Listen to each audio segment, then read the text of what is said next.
Hey, it's Frog G. What's up, man? Sorry, my mic's probably picking up my fan. It's hot as shit in this studio.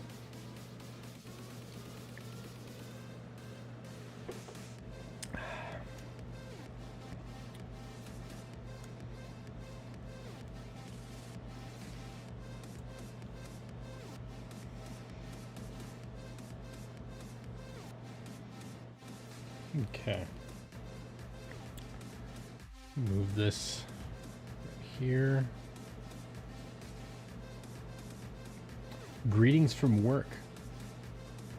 Well, thank you.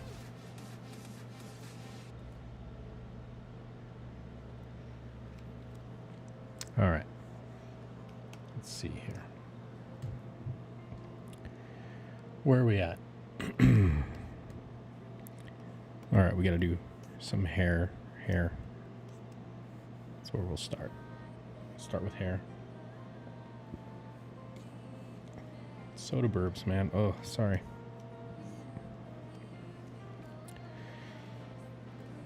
Put that over there. Okay. Shadow shapes.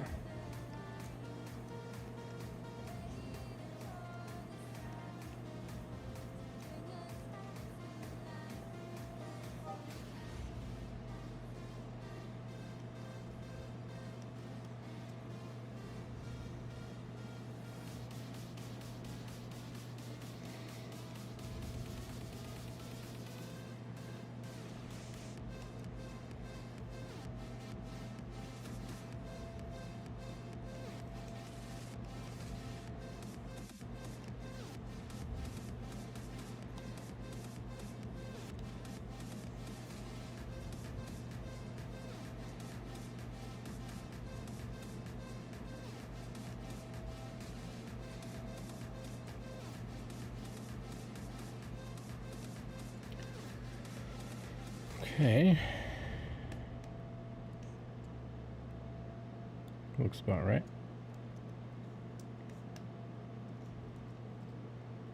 Yeah, what brush do we have? Soft round. Okay.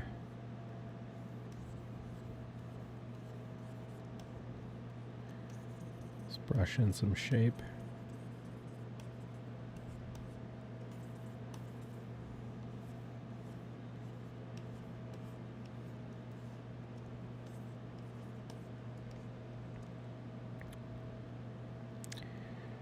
Okay. We'll select some highlights.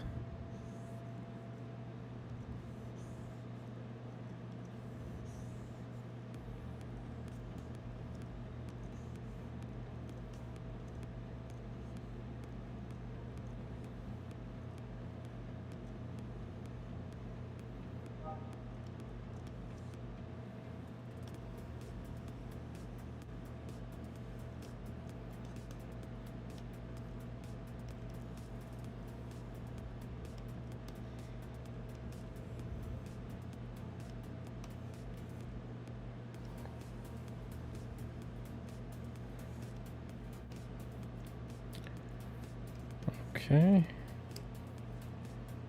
Highlight layer.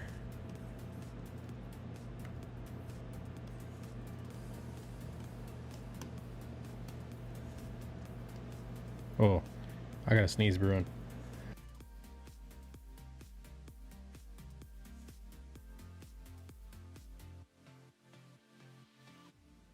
This bug blew up my face. Holy shit. I'm glad I... Oh, F's in chat for mute buttons. It's a little too hot. There we go.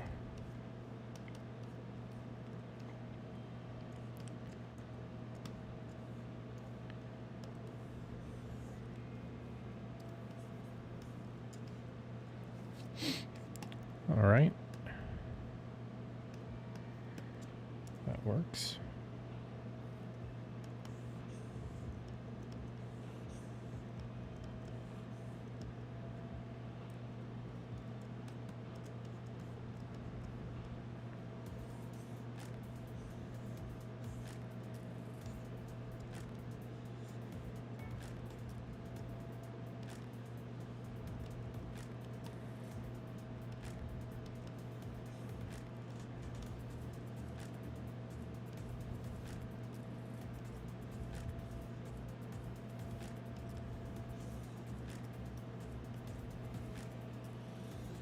want a sharp edge. This round shit.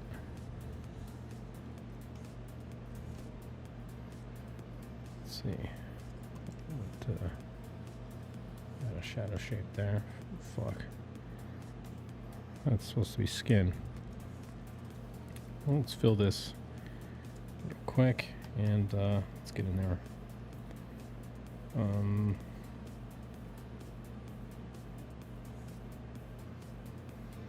Let's turn off the rendering and go to flats, sample, turn that back on, get lasso, no anti-alias.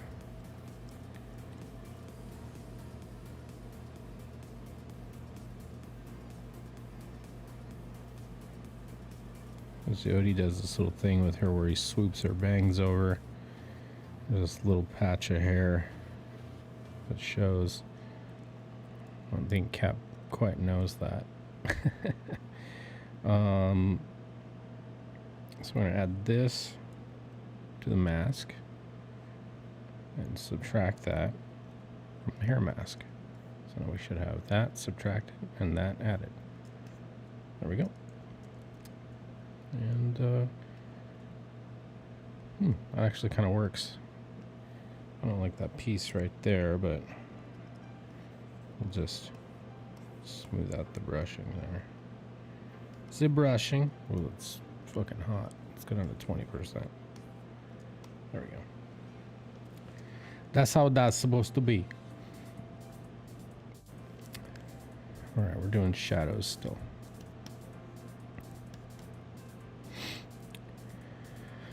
All right, anti-alias. Anti-alias is super important for this kind of stuff. You don't want a chunky lasso. Not right now. You do for flats, but not for when you're rendering.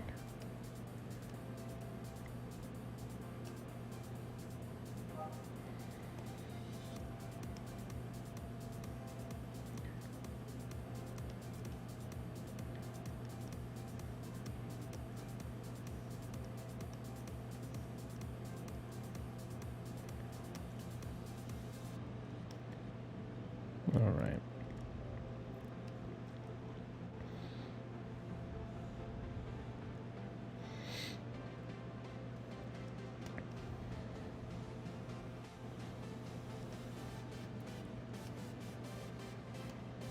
All right, let's get that fill. Kind of build this up, build these values up and see where we're at.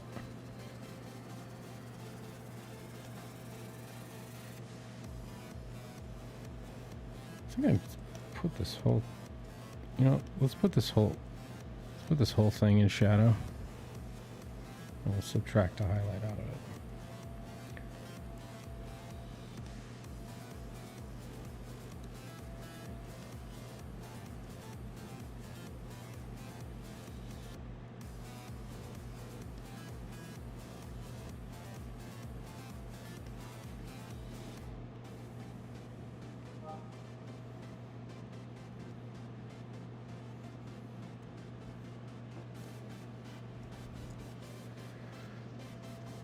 Okay.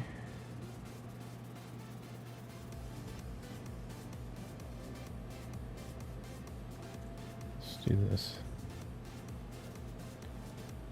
Give her some of that.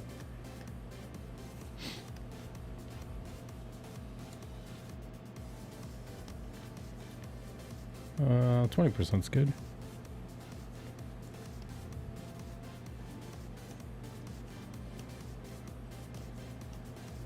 Brush in some value here.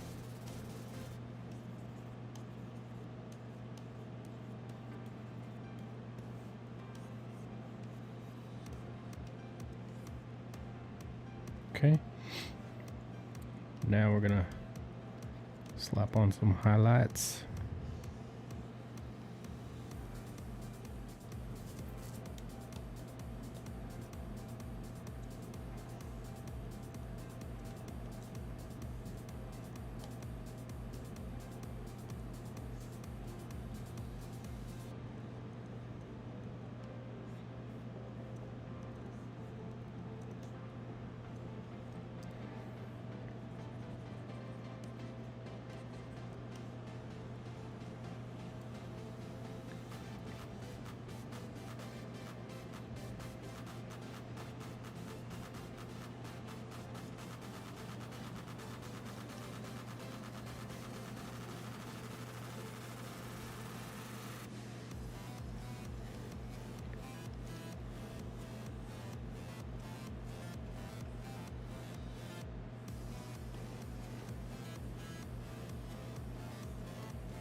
Okay.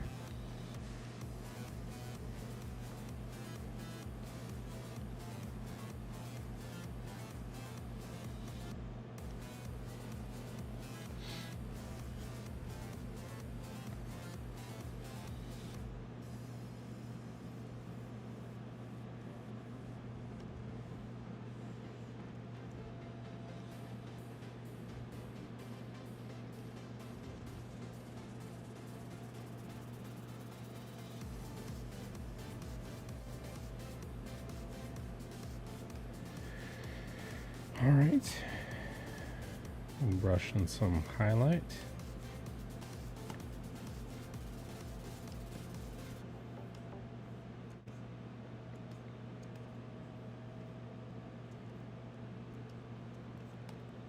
Okay. And now a little bit of Cliffy's hair. Not to get too crazy with this because his head's kind of small, but... Alright, so I'm going to put this whole thing in the bottom in shadow. Most of that. Most of that. My Apple Watch is telling me people are retweeting.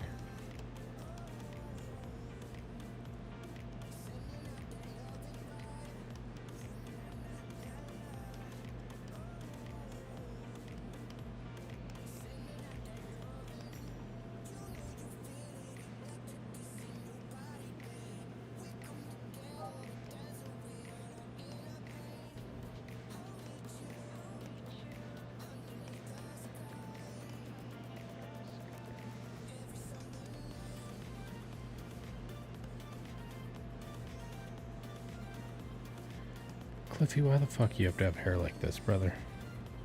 Jesus Christ. It's a mess. Get some product in there, dude. Well, I'm sure you probably do having spikes like this. Kind of a dumb statement on my part. I take it all back. I take it all back. I'm talking to a cartoon character. So what? That on shadow. I think that's... I don't think I'm going to put highlights in there. It's too small. Same here. So this will all be in shadow. Let's leave the tip of that out. Just the tip.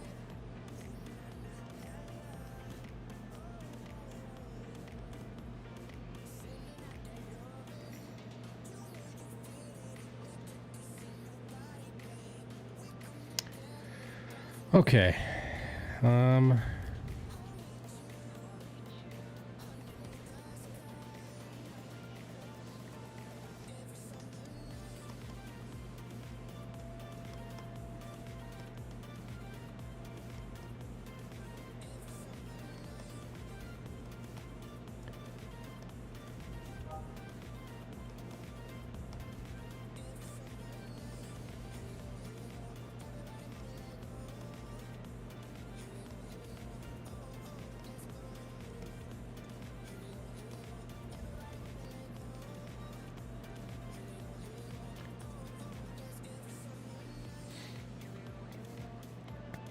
Okay. Turn on that. Get this remote fired up. Yo, what's up, Edwin the Ace? Let's see, do I have a sound effect? Yes, I do. All right. Insomniac. I mean, it's 11 o'clock where I'm at.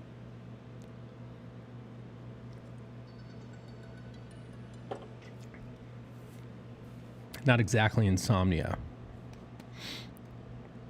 By my standards, at least. Okay, we can twirl up the hair folders and the skin folders. Those guys are done. Now, let's go ahead and... we'll just add a little texture to this book.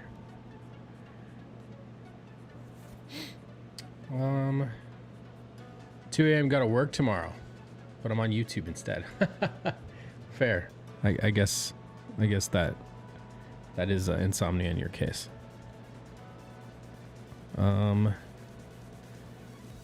Which brush do I want to use? I usually leave this thing alone.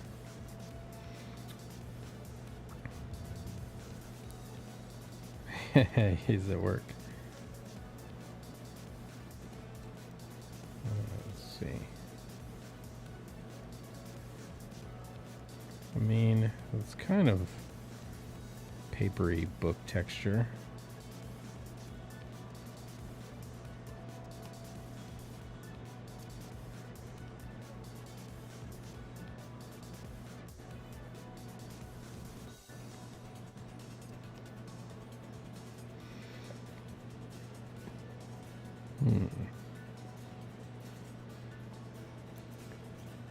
I think I want to go with a slightly different brush.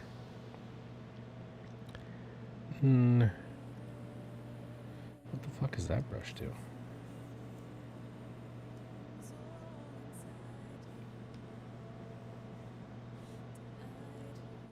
Oh, it's a flame brush. What this one? That's not bad. Man, what about... Why is this so weak?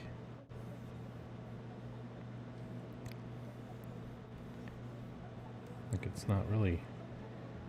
Huh. Night shift for the win? Fuck yeah, man. Well, you can keep me company all night, Frog. Froggy.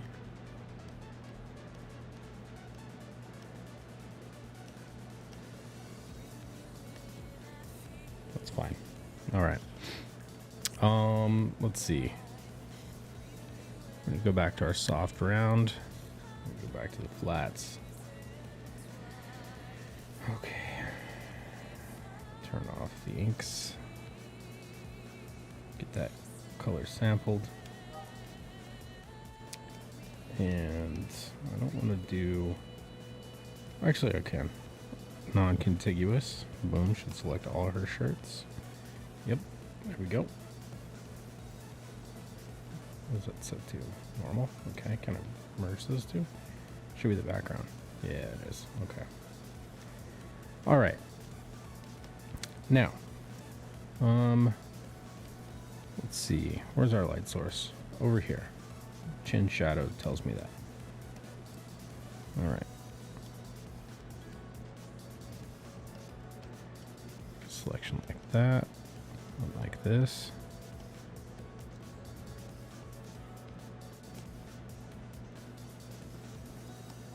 Something like that. A little piece like that. And we'll do the front edge like this. And we want underneath. Definitely want this side. Probably pop it out a little bit because of the fold right there.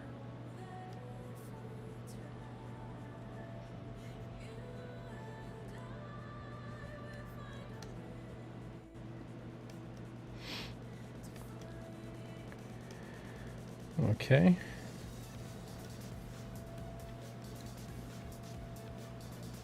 I'm going to omit the top edge first.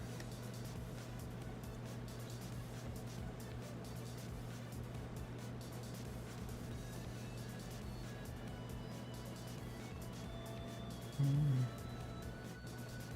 don't know if we want to line up with that line or not, because that's kind of a...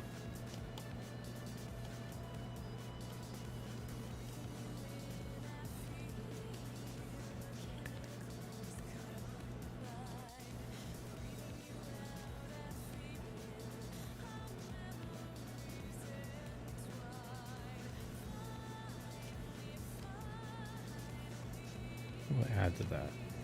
That'll be a top plane. Do that. Same there. Okay. We'll just do the upper part of the shirt first in the first pass. All right. Let's see.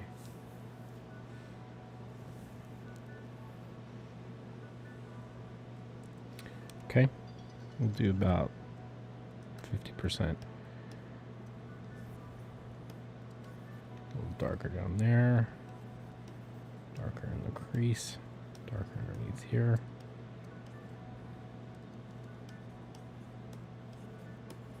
Kind of up near the underside of the collar.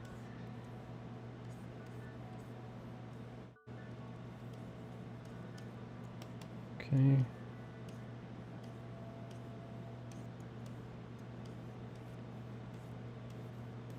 Darker down here. Okay.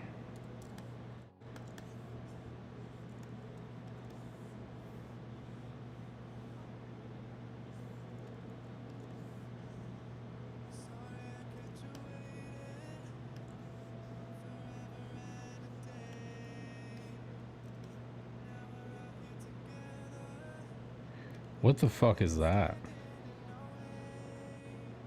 That's not supposed to be there. Dude, Odie, what the fuck you doing, man? Her shirt doesn't zip up. There's buttons. I'm gonna have to fix that. Alright. God damn it. Sometimes that kid's going so fast. His sequential art is fucking insane how fast he whips it out. But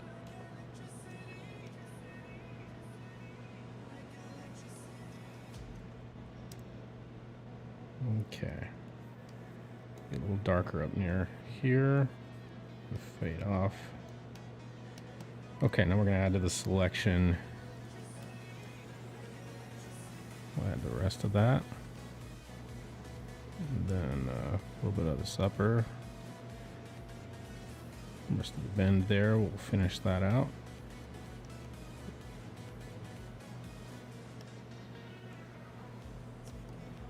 We'll creep up the side here.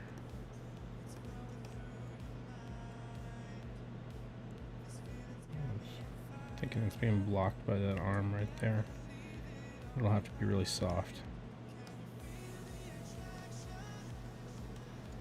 Alright, go like this.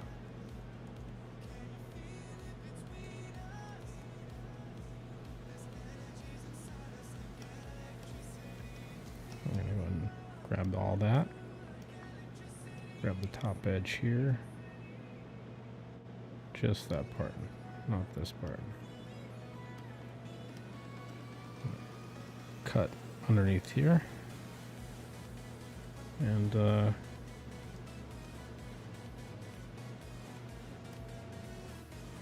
going to add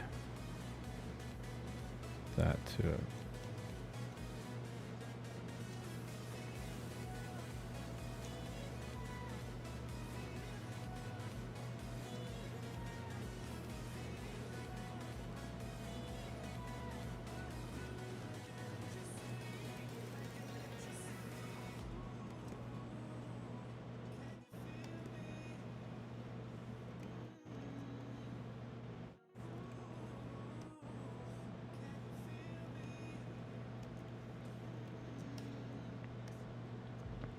Okay. Oh, I'm gonna grow the selection down here. All right, we're pretty much gonna grab all that and then grow it downward here.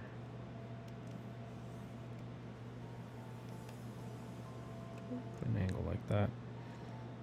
Then, all right. What am I at? 50%. Let's go to 30. We don't want it to get too dark. This side we want to favor that. Want to leave that a little bit gradated. Let's get our brush nice and big again.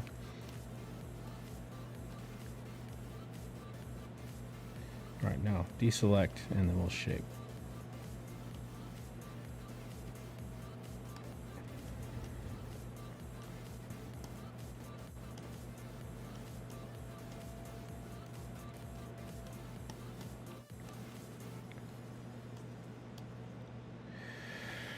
Okay, now I gotta get rid of this fucking zipper.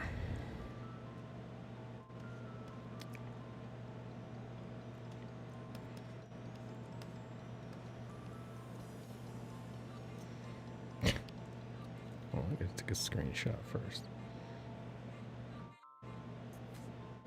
All right.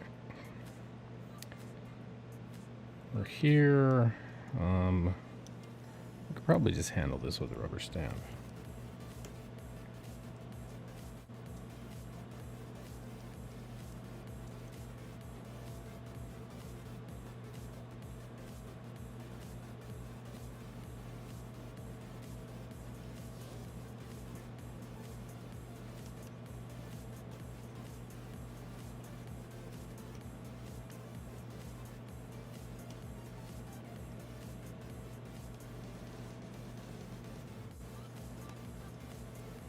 All right. Just go with the regular brush. And white.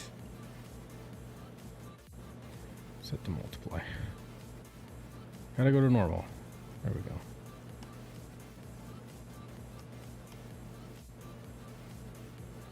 Good thing there's no grayscale in here. It would suck.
All right.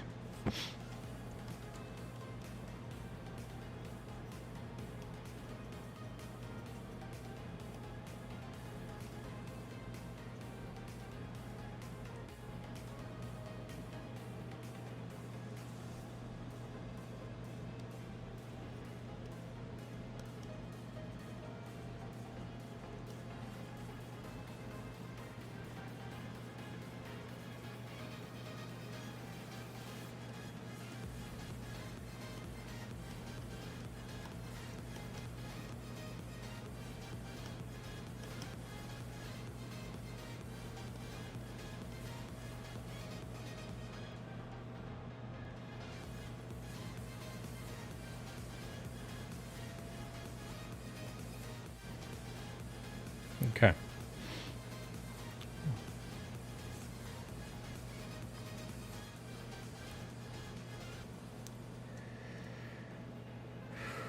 All right. Let's see.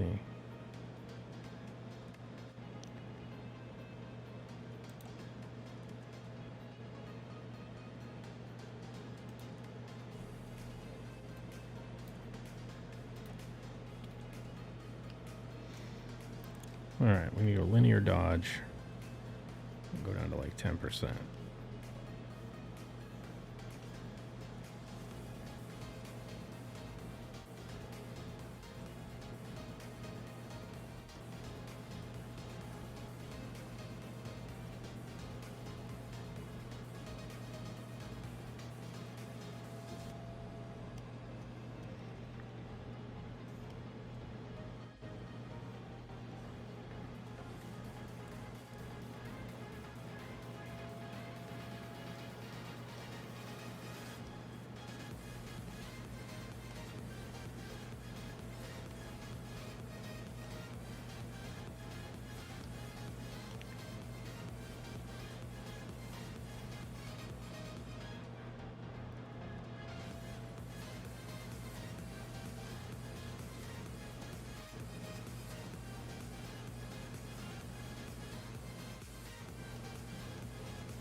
Okay.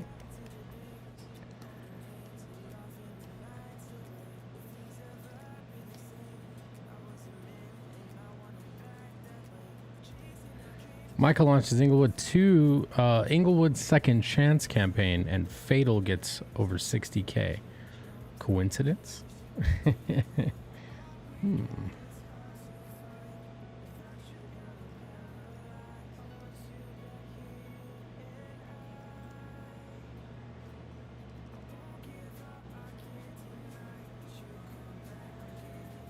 All I know is that Charlie Snogans, man. That guy's he's a real piece of work, ain't he? Fucking ambidextrous mirrored drawings, dude. Fucking freak of nature. It's mesmerizing to watch that shit. And I can draw. Fuck, that's that's like alien shit. Have you seen him do that shit? Where he like gets two pens and just like just draws a symmetry drawing. It's fucking insane, dude. It's mind blowing.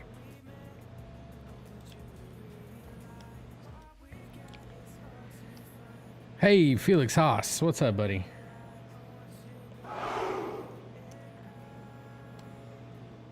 All right.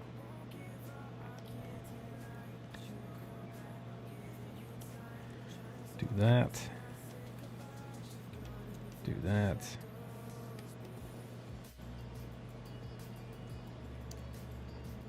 Okay, set this to multiply. Multiply. Multiply. Let's go 30%. 30% is not enough. Let's go 50%. 50% is quite a lot. Okay. Do this. And we'll peel it off the back like that. Grow it like this.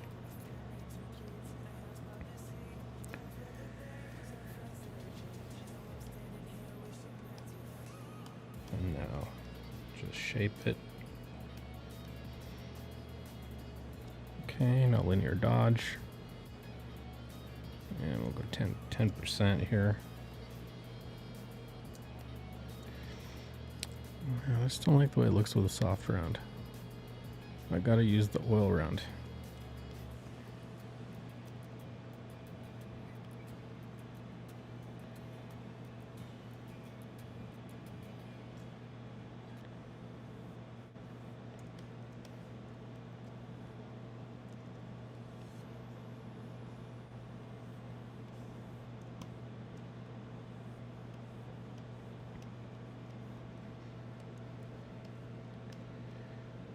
I have been summoned.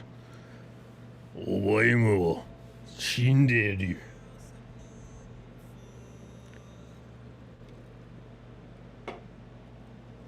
You do not even know you are dead already.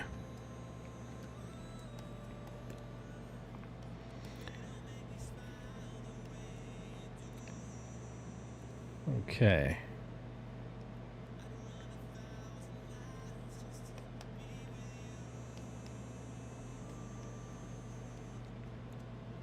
Okay, back to the soft round. Back to multiply mode. There we go. Okay. We are going to make a selection. And a little selection.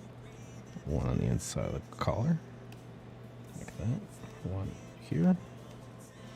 And make a little one like that. We'll start with here.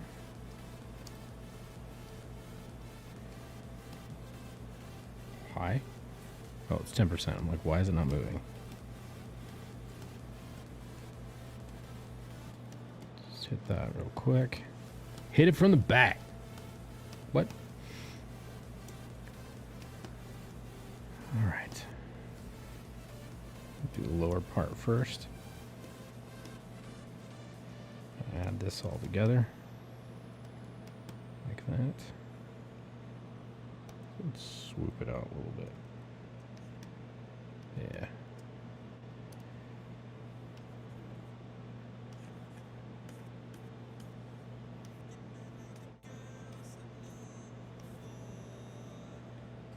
All right.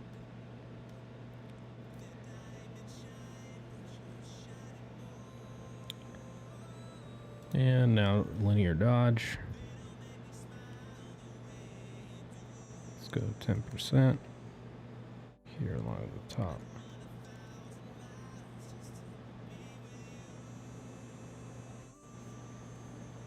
A little bit right here along the rim.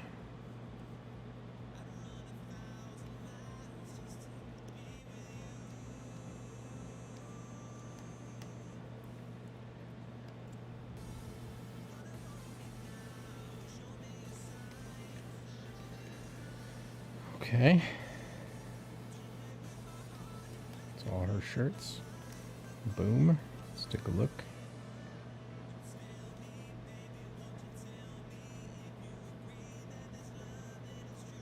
Good. All right. Now let's do all the Cliffy shirts here.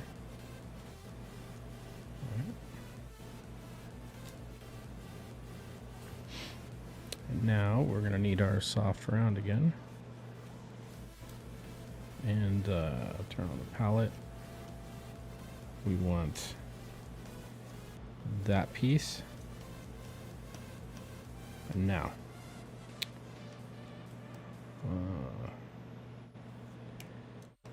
Okay, so we'll select here. Obviously the rendering indicates that.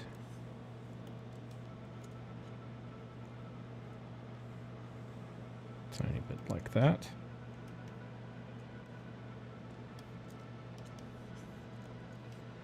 There we go. We'll do a little piece.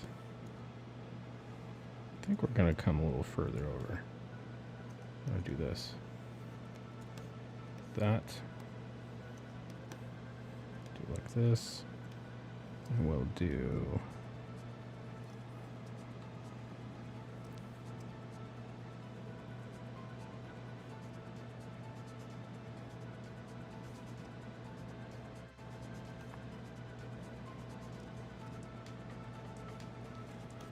Okay. And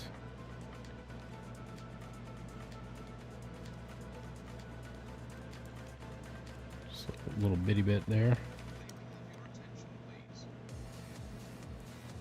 Okay, we need to be normal mode because it's a darker value.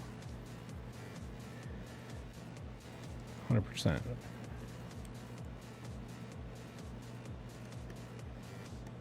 Feels about right. And now we'll shade with 20%. Just add some shape here.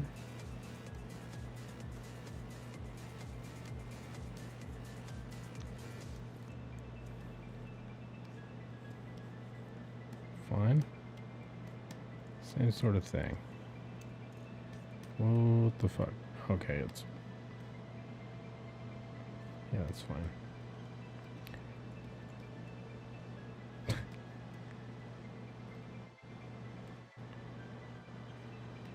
Let's see, spun around.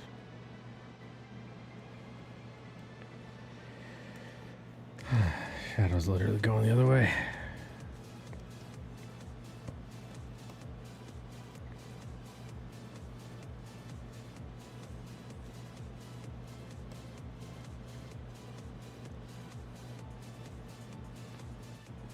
Okay.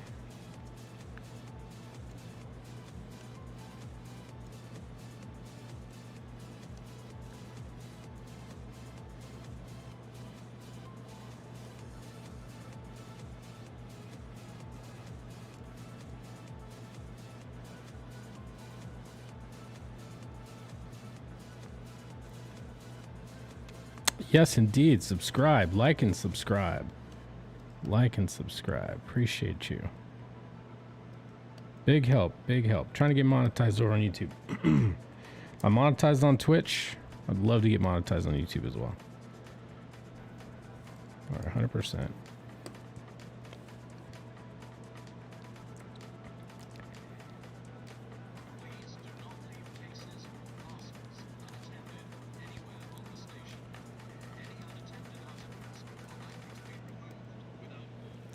Okay.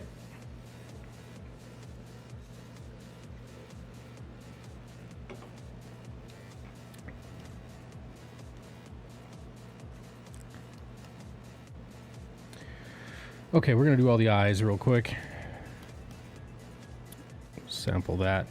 Both Robin and Felix have the same color eyes. I don't know how that happened, but they do. Which is fine. All right. Select all of them. Boom, boom, boom, boom, boom. Everybody's eyes are selected. Yes, yes. And squadoosh.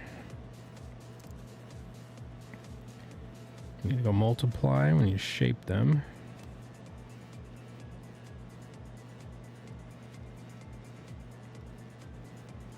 %. Let's see what that gets us.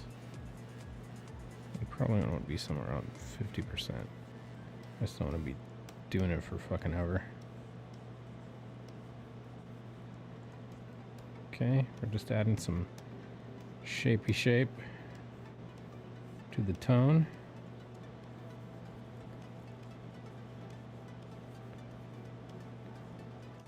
Shadowing the top edge because the eyelid casts a shadow on the eyeball itself.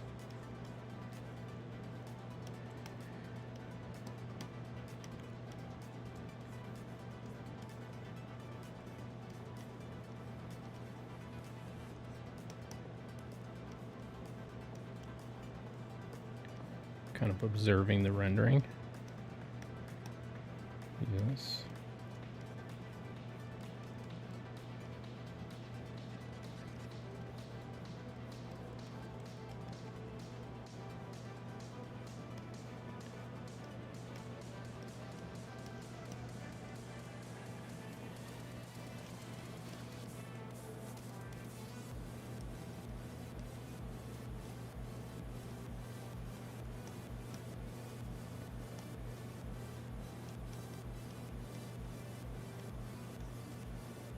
Okay.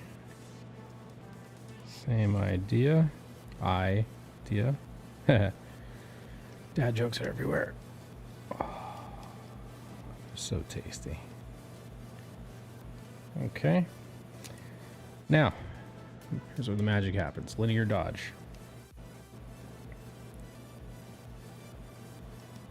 50% might be too much. Let's go 30. Tap it right in the middle. Give it that glassy look.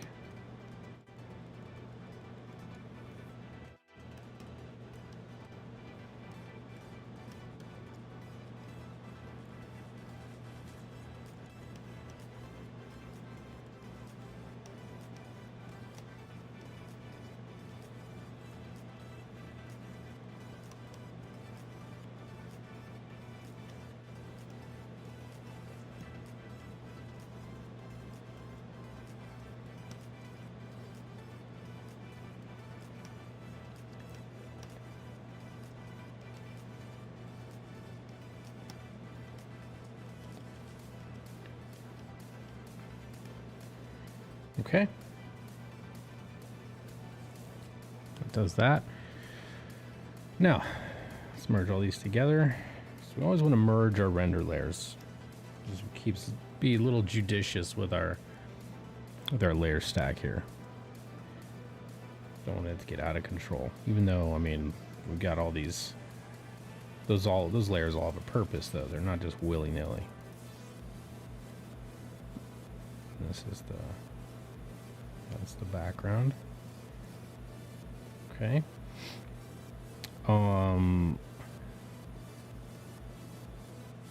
We need to get Felix's hoodie texture, color. It's like a light gray. Let me turn our palette off. All right, so we need to go on the flats, We need a magic wand, non-contiguous selection, and squadoosh.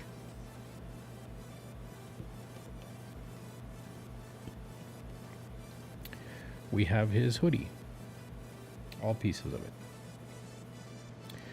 Okay, so now what we need is... we need his texture brush. I'm going to set this to multiply.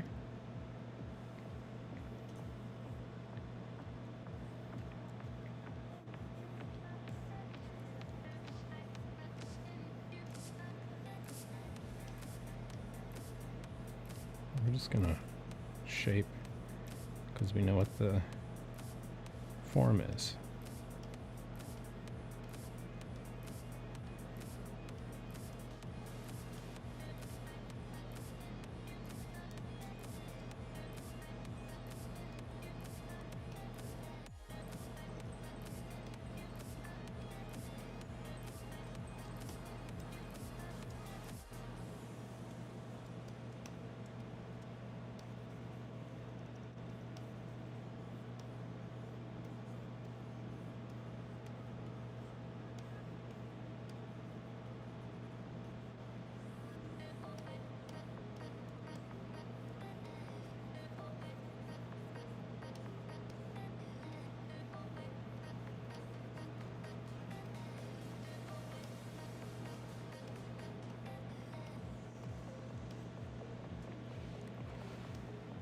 Okay.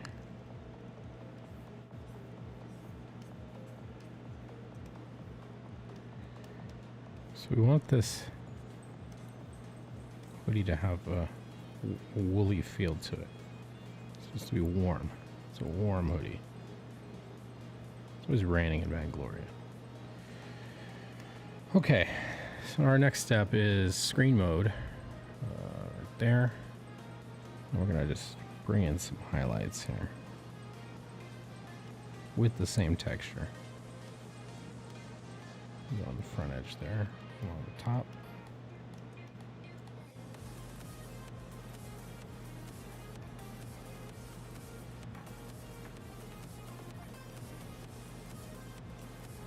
On the side of the shoulder bag.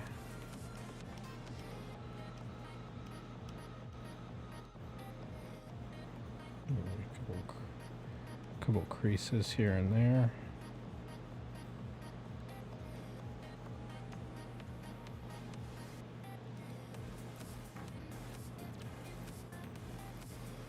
The thing is, this texture just comes in so quick if you're not careful.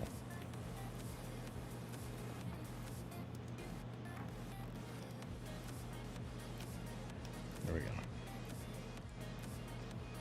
Put a little thin band. Oop, that's too much.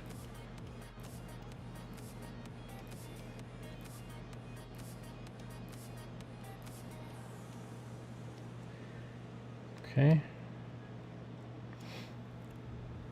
Back to multiply.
All right.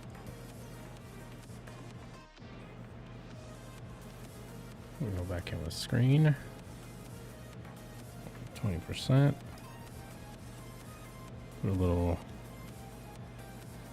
rim light.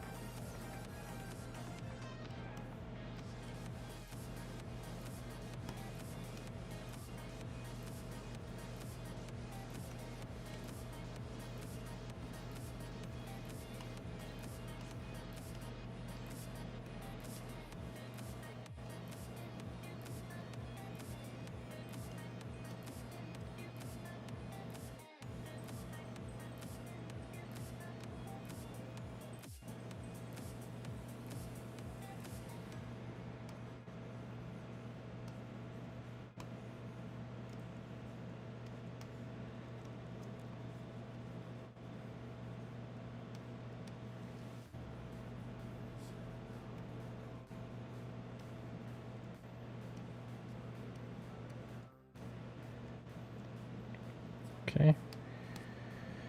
Same idea. Multiply.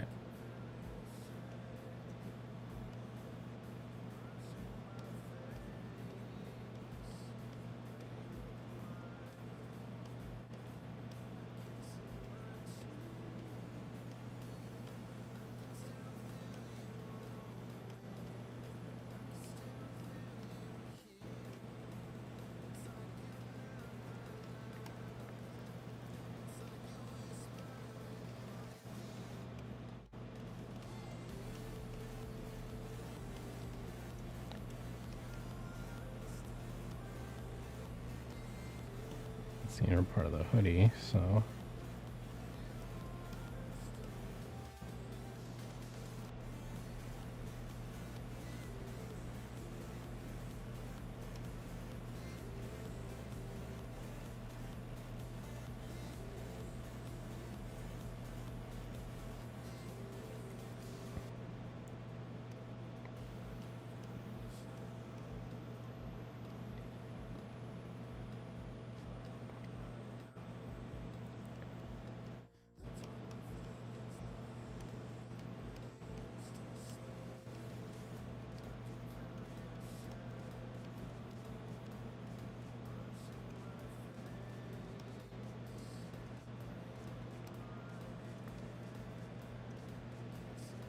all right.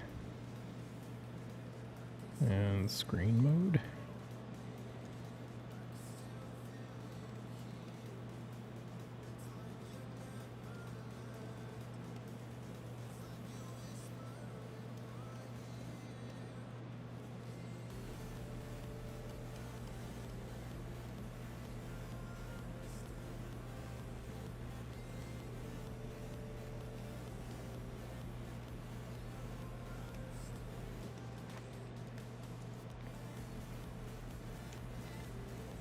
Value came down really fast.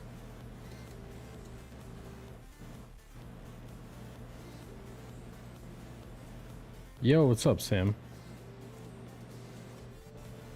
Let's see, let's go 30%. Yeah, that's better.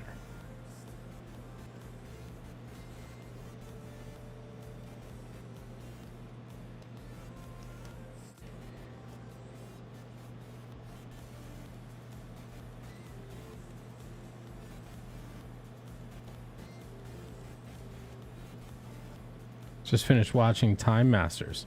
Ooh, nice.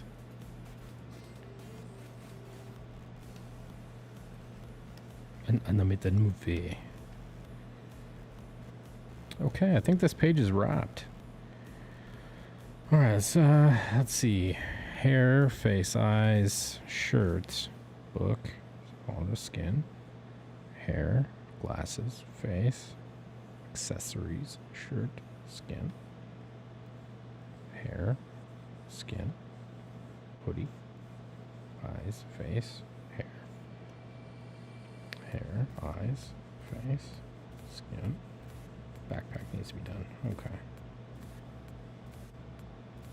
Accessories, hair, and shirts, hair, eyes, skin, hoodie, hair, eyes, skin, shirt, hair, eyes, skin. That's it. Backgrounds are all trimmed. Okay, looks like the only thing left, let's merge these two color layers together. Only thing left is to get that. Okay, so we're gonna get soft round again. And let's look at our light source. All right, so we're gonna have a little twist right there. We're gonna have a little tiny shadow right there.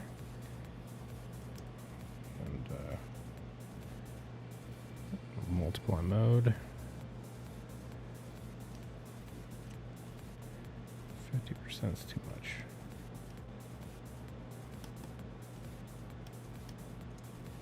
And then we'll do a little highlight piece.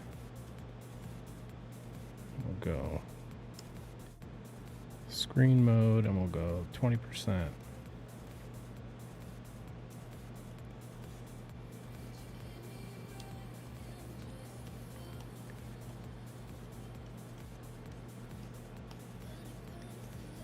like that.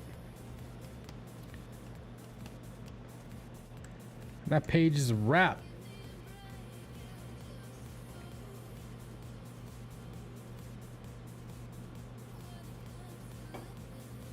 All right, let's wrap it up.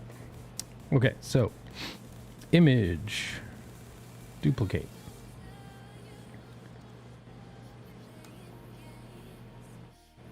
Layer, flatten image. Image mode, CMYK. All right, let's take a look. Everything looks good. Looks good. Looks good. Another one bites the dust, that's right. Okay. Save as in the print folder. TIFF. Append the word PRINT. Boom. LZW compression. Okay, back to RGB mode. It's important to flatten first. Don't do anything else. Flatten. Make sure all your layers are squished. That way you have no overprints, no rendering layers that are talking to each other, no color modes or anything. Flatten. CMYK. It squishes the color gamut down. Then when you go back to RGB, all that information that was squished out when you went to CMYK does not come back. It's gone forever. So when you go back to RGB, you save as, you save your proof out. You send the proof for viewing in web browsers and other things. It has to be in RGB mode. If you were to just flatten and save as RGB JPEG and send it out, you would not be giving accurate color. You would be giving pre-converted full gamut RGB, and the CMYK is much more compressed as far as gamut is concerned. So always flatten CMYK, then save a JPEG for viewing in RGB mode after you've squished the gamut down. All right, image size. So we want a 300 DPI JPEG just for viewing purposes. And we're gonna save this into our proof folder. Squish that into a JPEG. Boom. There we go. And that's a wrap. Then save that. Close that. Okay, what's next? Move this into the completed folder. I want to work on this page.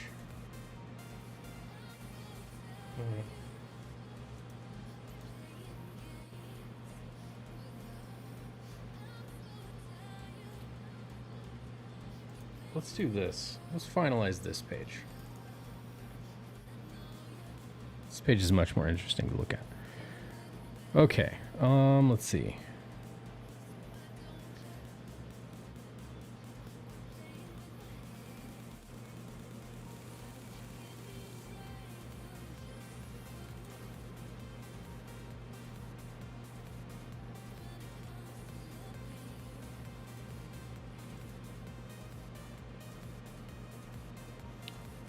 All right, we need to pull this whips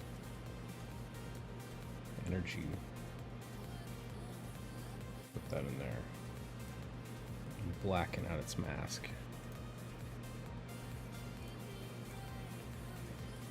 All right. Let's see. Here. Soft round. Need to be normal mode. See what we got here.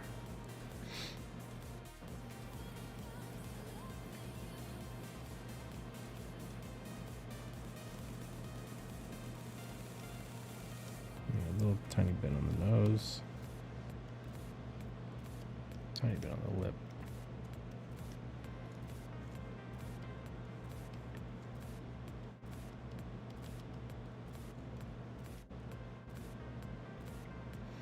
Hey, what's up, Changus?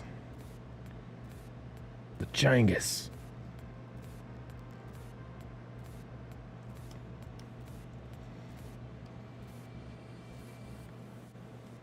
Okay.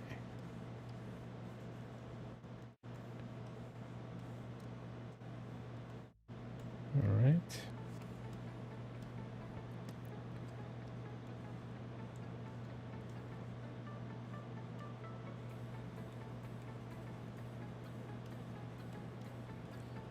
increase the intensity of these glows a little bit.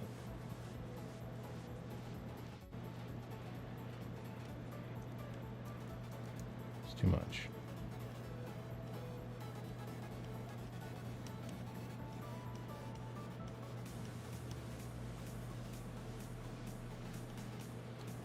They need to be a little more bluish green, a little more aqua color. I see we're at the transformation page. We are at a transformation page, yes. Yes, sir.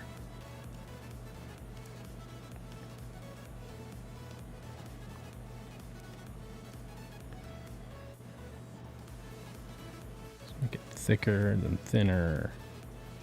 Then thicker, then thinner, thick again.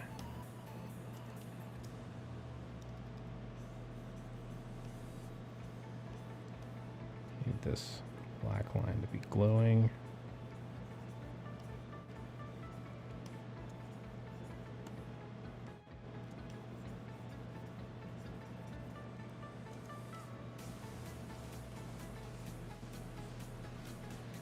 Cover up that. Oops.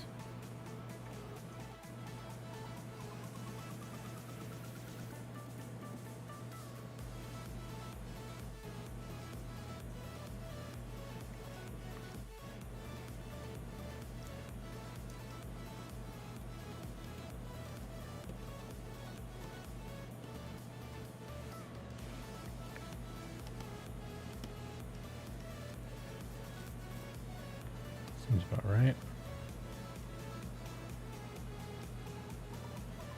See the CMYK preview. Yeah, I can see what happens as CMYK. It really dulls out.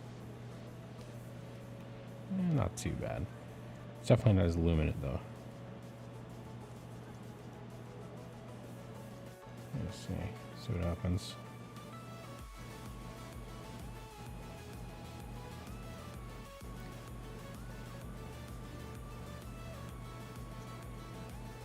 Just can't produce that gamut.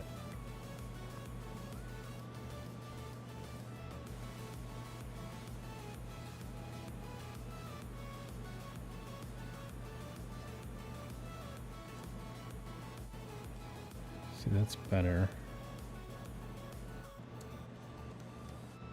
Still glows properly. All right. Let's get this going here.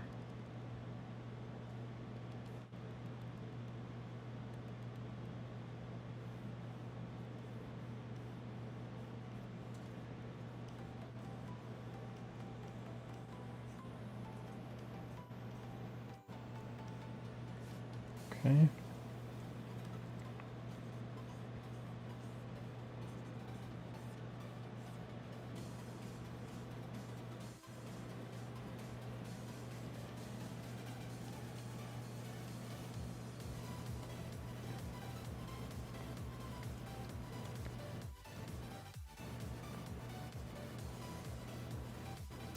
I'm going to attempt to make homemade burritos for the family. Any suggestions on what to fill them with?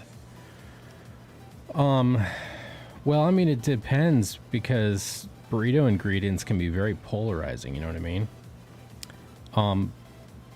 But if I were to make a suggestion, if you can get some al pastor,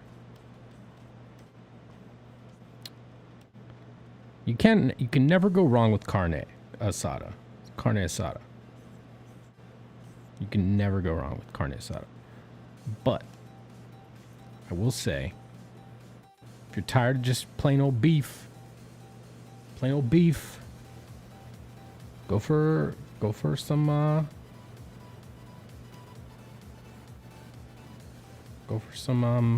pastor. Or and I know this is another thing that's really polarizing, okay? So just hear me out. Hear me out. Lengua. Now, right away, it sounds repulsive. But I'll say this. I was very reluctant to try lengua. And then when I did, I was like, holy shit, this is the tastiest meat I've ever eaten. I think, aside from brisket. You know what lengua is? For those out there who doesn't know what lengua is, it's tongue. And then, like, usually right after you say that, everybody goes, oh, hell no. Fair enough. That's a fair response. But there's something about tongue meat. It's super fucking tender. It's got a fuck ton of flavor. So, you know, again, I don't know how exotic you want to go. Carne asada is something you never, ever, ever fuck up. You can never go wrong with it. But it's boring. You know what I mean? If you're making burritos for the whole fam, you might want to branch out a little bit. You know what I'm saying? You might want to do something a little unique-y poo. Is lengua sold in local markets? You should be able to get lengua at the... Dude, you live in SoCal like me, dude. Just go to where the Mexicans are. They will get you some lengua. All of our Mexican brothers and sisters, they can get you the lengua. It's really good. And I mean, you're Korean, so I don't want to hear no shit about eating shit that's weird. I know quite a few Koreans in my day. You know, being, you know, a former prominent figure in the Taekwondo community. Not really, but you know, for the sake of my argument, I am. I'm part of an elite squad of black belts. There's only a few million of us. So I hung around a lot of Koreans, and I'll tell you what, Koreans eat some funky shit, dude. Where I'm like, I'm gonna eat that, man. I'll stop by the closest Vallarta Carniceria. I'm gonna stop at the local Carniceria.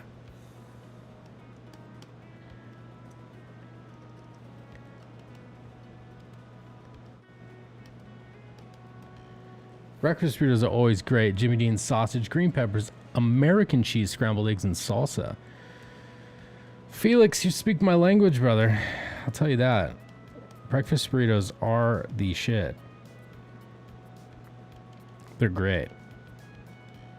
They will get your day started right, but at the same time, will get your day started wrong, because you'll be like, it's like it would be like you got shot by a grizzly bear fucking tranquilizer dart. Come back about an hour later.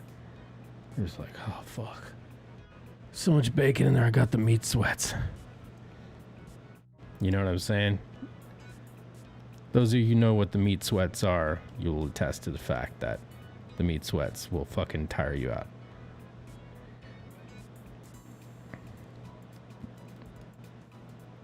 Yeah, I guess I should have asked for what meal before I went on this screed.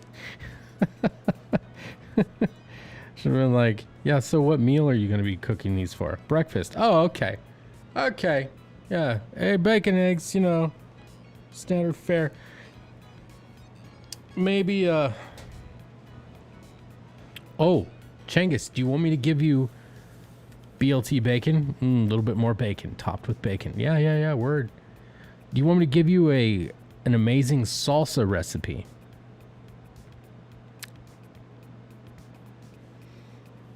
Again, I know you guys can eat spicy shit because, you know, y'all like that kimchi, which I like that kimchi. So here's what you do. Okay? You take your ass over to the kimchi isn't even that spicy. It's not. But some people are like, oh my God, it's like peppers in there and stuff. It's so hot. And it's not even spicy. Not to me at all. I mean, I eat habaneros like that. So All right. So you're going to go to, when you go get your lengua, maybe, depending on if you go to an actual carniceria or you go to like a market.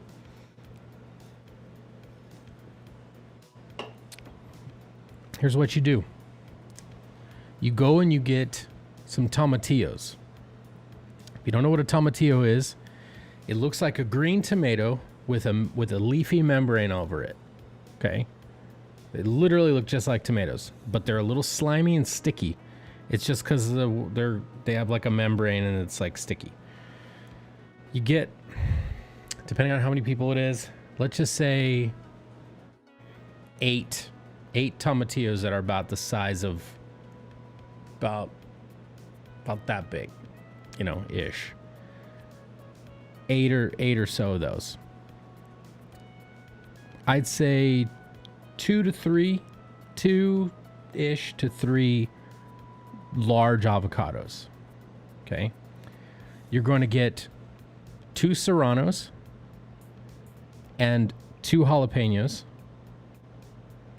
You're going to get a bundle of cilantro. You're going to get 2 limes. Okay. You're going to get a bulb of garlic. Then you're going to go home. Well, actually, you're going to get an onion too. Sorry. White or yellow, doesn't matter. Doesn't matter. They're both going to be about the same. You're going to get an onion. You're going to take all that shit home. You're going to peel the onion, right? And you're going to half it. Okay? You're going to get yourself a Pyrex dish. Glass baking dish. Okay? You're going to take your tomatillos. You're going to put them in the sink. You're going to peel the membrane off of them. You're going to wash them down real good. They're still going to be kind of sticky and tacky. That's just the way they are. You're going to clean them off, you know, real good. Take the tomatillos, put them in the dish. Take the onion halves, put them in the dish.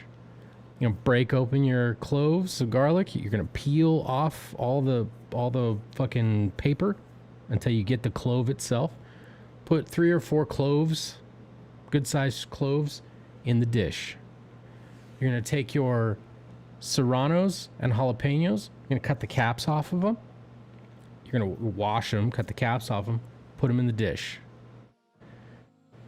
You're going to then take that and you're going to put it in the broiler. Okay? You're going to preheat your broiler so it's hot already. Get the broiler nice and hot. You can do this 2 ways. This is the easier way. So put this in the broiler and you broil the fuck out of them.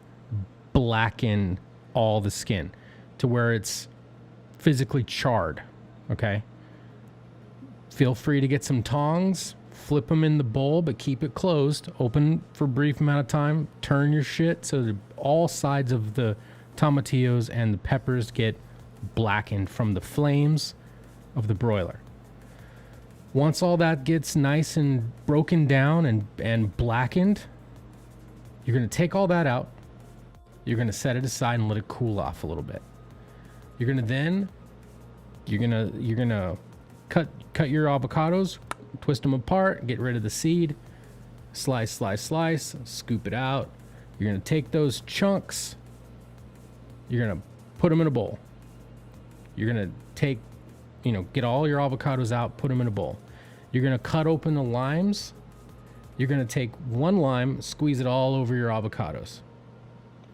You're going to go to the cupboard. You're going to get some salt. You're going to just give it a little dusting of salt. Then you're going to get a blender out. Okay? You're going to get your blender out. You're going to put your tomatillos in the blender. Okay? You're going to squeeze in the rest of your limes. All your halves of your limes, get all the lime juice in there. You're going to take the serranos and jalapenos, drop them in the top. You're going to take your cloves of garlic that have been roasted and blackened. You're going to throw those all in there. You want all the blackened skin in there. Okay? You're going to go and you're going to get your salt, and you're going to put about a tablespoon of salt in there. All right?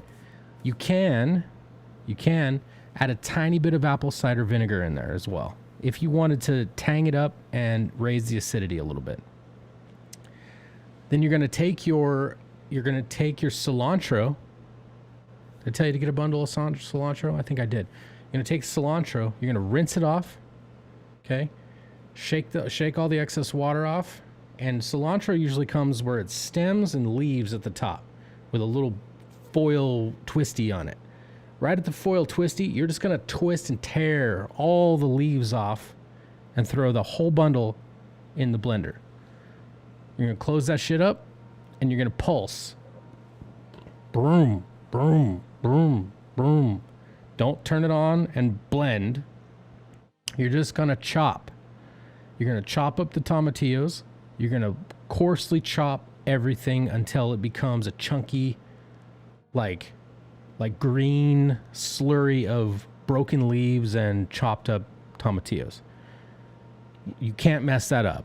If you go too far, it just becomes a cream or a more watery salsa. One of the reasons why you broil the tomatillos is to get rid of some of the water, right? You want it to be not as juicy, but plenty of juice is fine. Then after you do all that, you get it blended. You're going to take your avocados and, that have been sitting there with the salt and the lime juice. You're going to dump all those in, and you're just going to hit broom broom a couple times just to kind of stir them in there and get them chopped down a little bit further. That, my friend, is a salsa I call tomacado, roasted tomacado salsa. You're going to need a good chip, right? I recommend maybe a Tostitos round, right? Maybe the long chips. Get yourself a good tortilla chip, one that's got some thickness to it, because the avocados are heavy. You're going to snap them off. If you don't have, maybe Tostitos scoops are pretty good there. That salsa is great on eggs. It's great on breakfast burritos. It's awesome. So, roasted tomatillo avocado salsa. That's the recipe. Try it out. You will not be misled. Put it this way.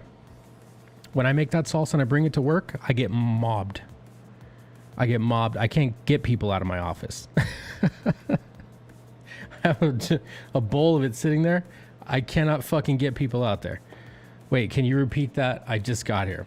The replay stays up. I don't delete my streams. You could rewatch. What's up, Phil? You could rewatch. Anyway, so that's the dealio. Oh, it's legit. It's legit. It's legit great salsa. Tomatillos are amazing. They're like a tangier tomato. A lot of people think that they're just green tomatoes, but they're not. They're actually different. They're a different fruit. And yes, I said fruit because tomatoes are fruit.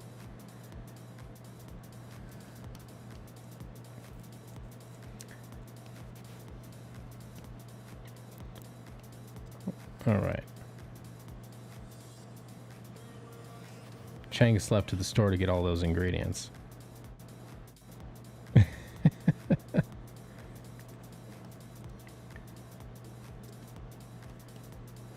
Okay, we're just gonna increase the contrast here. We're gonna spray off this contrast layer. Let's get this down here as well. I need to get some glasses, fam. My eyes are starting to get fucked. It sucks. My eyes were the only perfectly functioning organ in my body. Now they're fucked too. They're not bad. They're just, I just definitely noticed that they're not as sharp as they used to be. Like I used to be able to see really fucking clear and really far. And now, nah, not so much. Let's see. All the fucking layers. Put that there. Just gonna make a duplicate of that original screen. All right. Let's see. Which brush do I want to use? Probably this one. Yeah, let's use that one. That is a quick mask. Okay.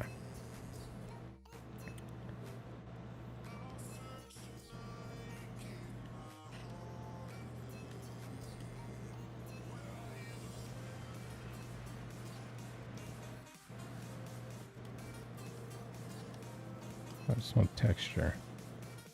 I'll kill that mask off a little bit. And get some texture.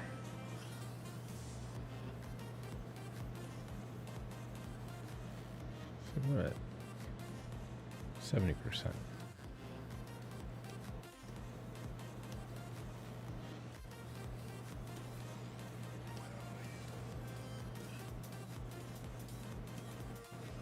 Okay. Yeah, there we go.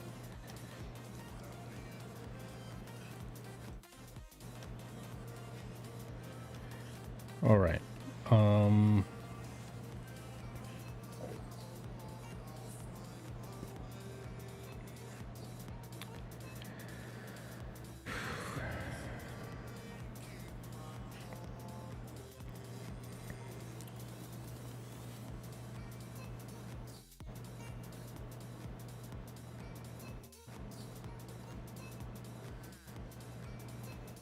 Contiguous selection.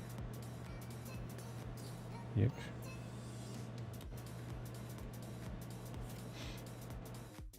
Okay. Move that up above.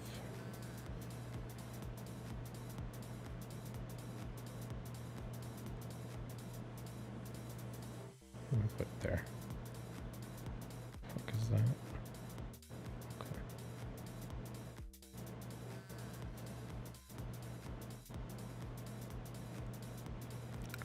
I got a sauce recipe written down. Sounds like I'm gonna have to pop in some omeprazole.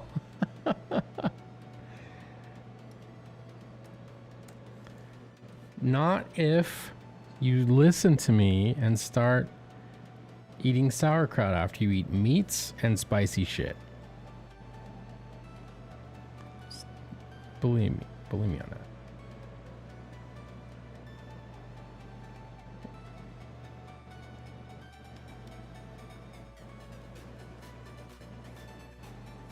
All right.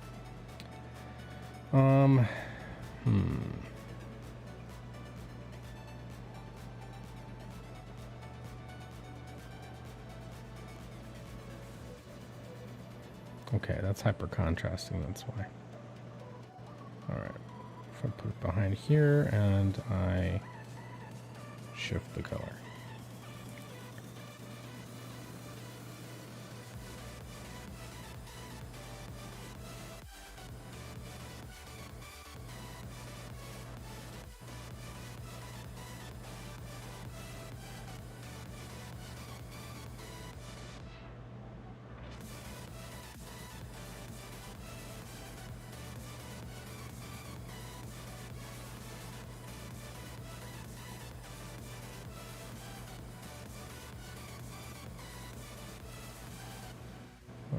We're gonna go ahead and just delete the hyper contrast mask.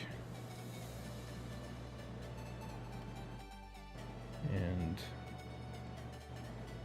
we're going to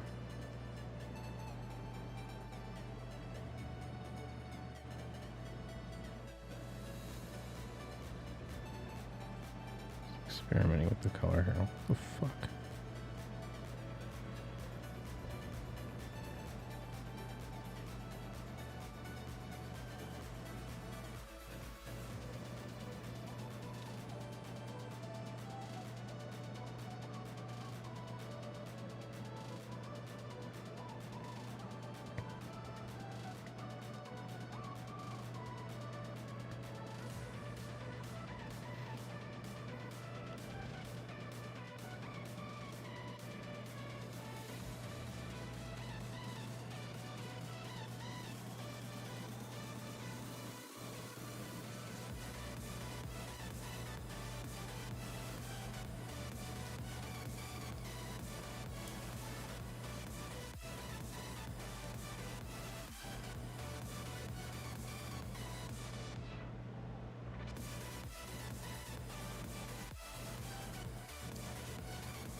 Okay.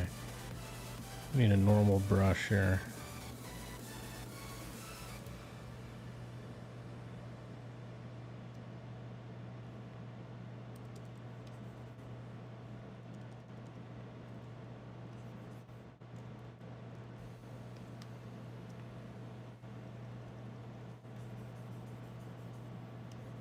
Want this debris to show through.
Changis, you're too young for omeprazole, man. Are you fucking kidding me?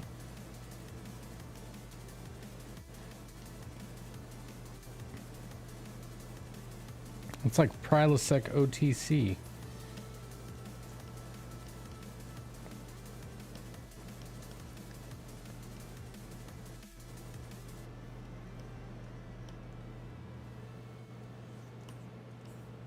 I used to take that when I was back in my 30s.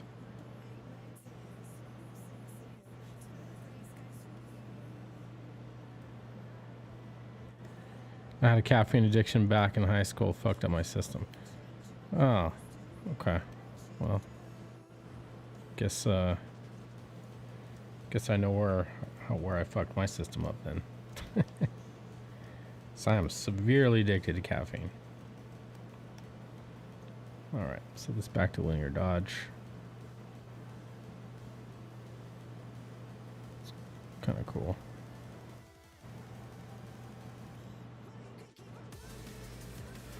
All right. Let's get this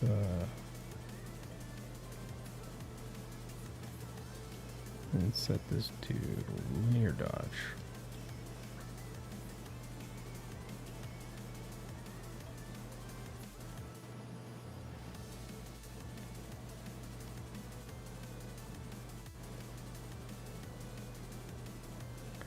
You sit down like 5 cups of coffee a day in less than 2 hours. I mean, I hear you, dude.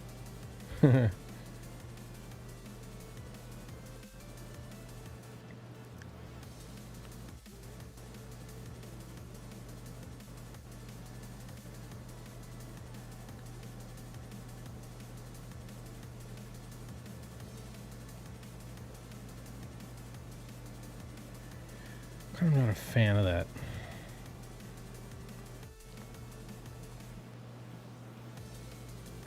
This needs to be filled in down here too.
Transparency lock was on, that's why.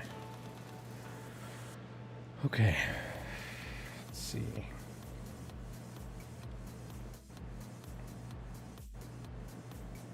I think I want orange.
Okay.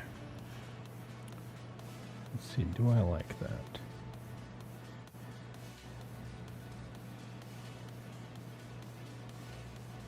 Kind of do, actually.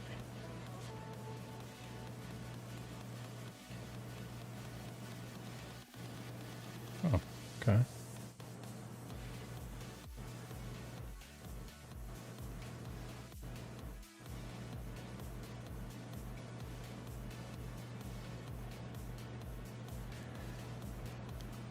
See. So let's do the reverse. To this. Let's go multiply. Oh, hi. Transparency lock.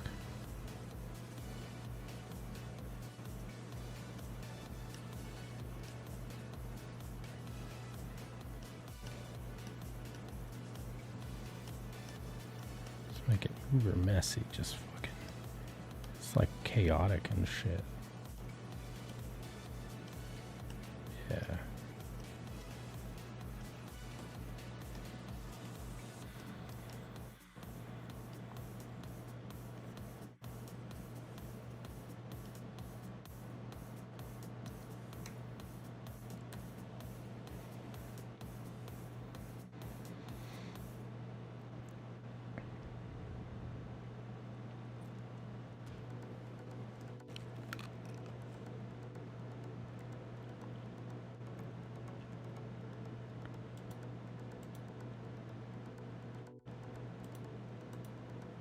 Yeah. All right. I'm gonna mark this as done. I could literally fuck with this page for hours that I don't have. All right. Layer. Flatten image. No channels. No channels. Image mode. CMYK. Not bad.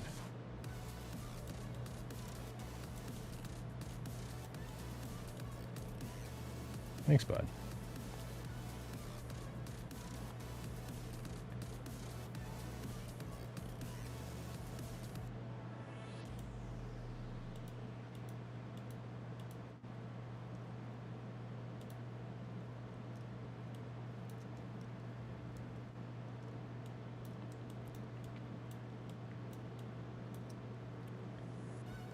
Okay. Save this in the print folder. Hello. TIFF.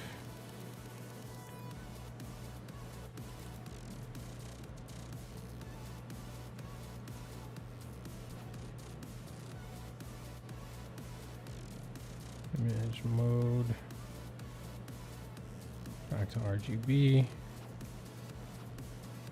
Image size 300.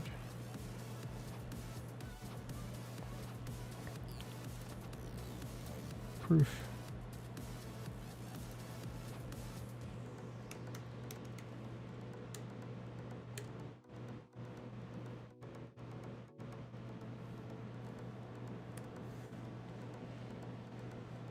Okay. Boom.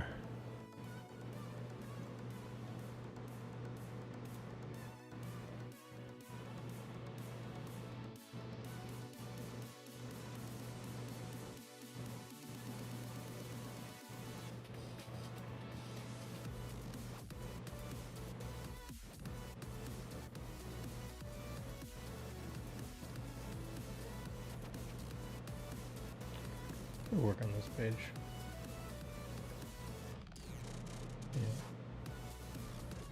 So I'll need contrast masks.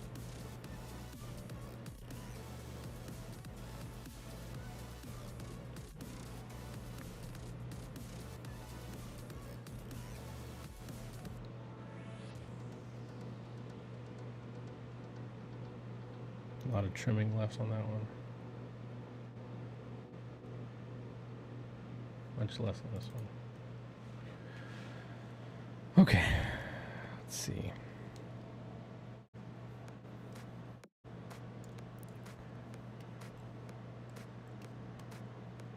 That panel's pretty much done, actually.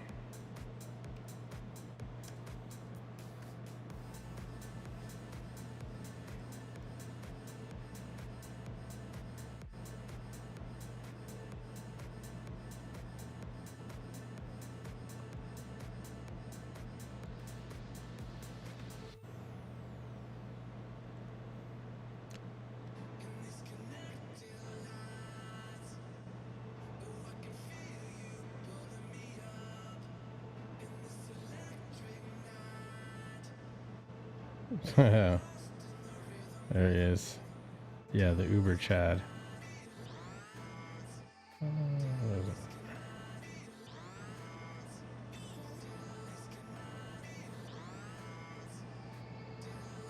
Screen's too bright.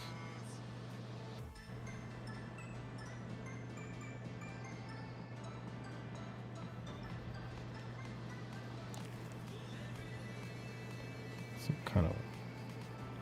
I'm gonna get some soda on my screen. Shit. All right. Let's invert that mask.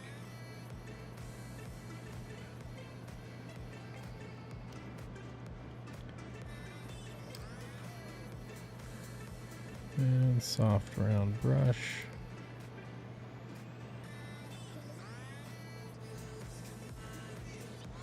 Go back to normal mode.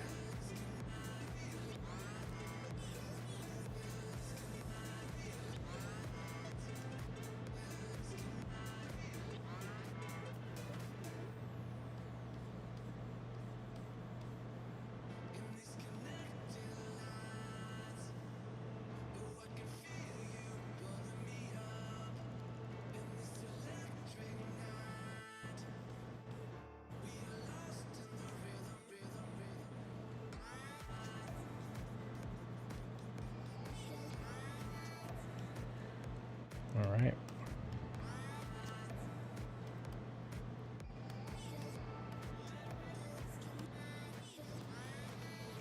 Okay.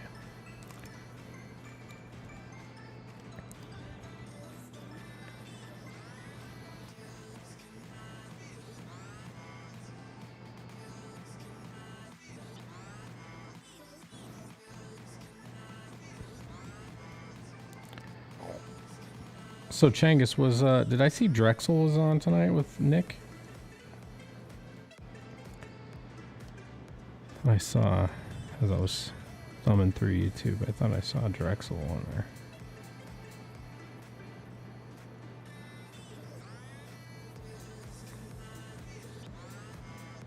Oh, they're still going? Oh yeah, it's only 12:30. Oh yeah, those guys will go for another hour or so.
It's funny. I always get between 4 and 7 dislikes every time I stream. Really, just like coloring stream, huh, champ?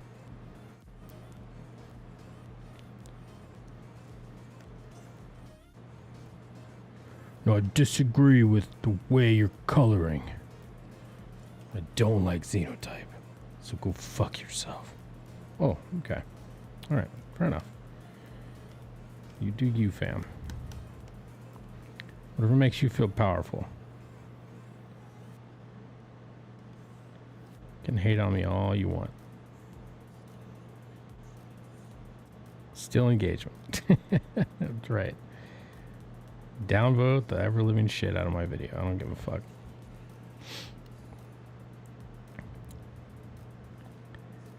It's these guys, man, they're just not funny. I just don't understand like why like some people's lives I know suck.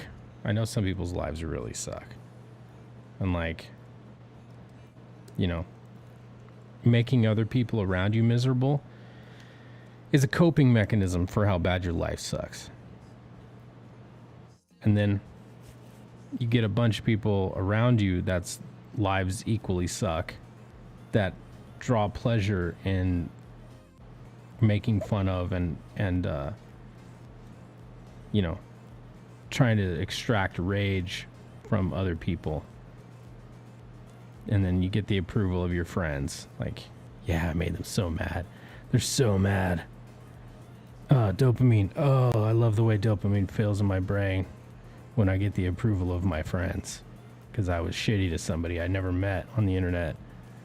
Oh, it's so great. Oh, I feel so powerful.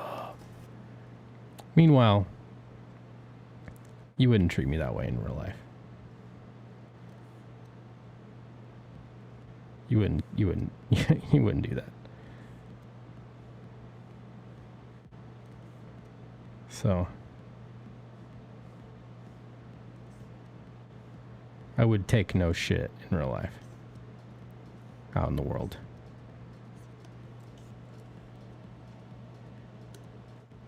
Most of these people are incredible. Seriously, it is their drug. Most of these people are incredible pussies in real life. Incredible pussies.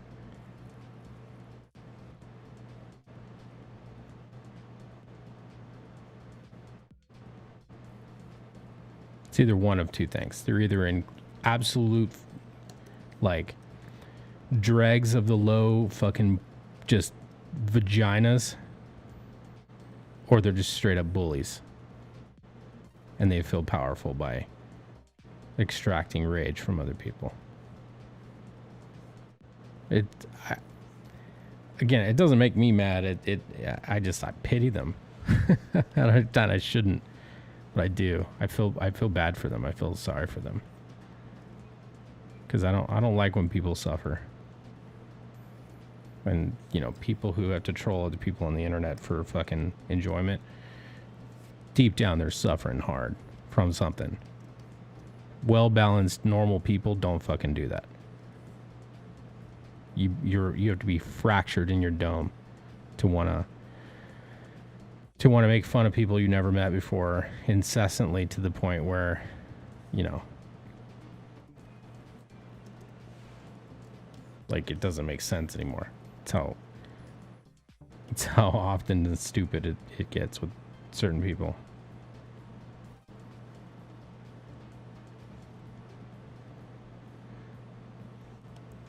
Well, whatever.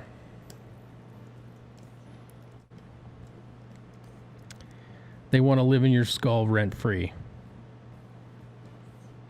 And they want to extract their rage bucks. And they're just not going to get it from me. I can, however, laugh at that one fleeting expression of power. I clicked the dislike button on your stream. Wait. Oh, do you see that flex? Oh, you see that flex?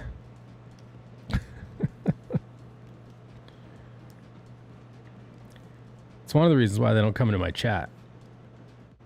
Because they fucking know that I will just instantly ban them. I come from Twitch, dude. The YouTube rules do not apply to me.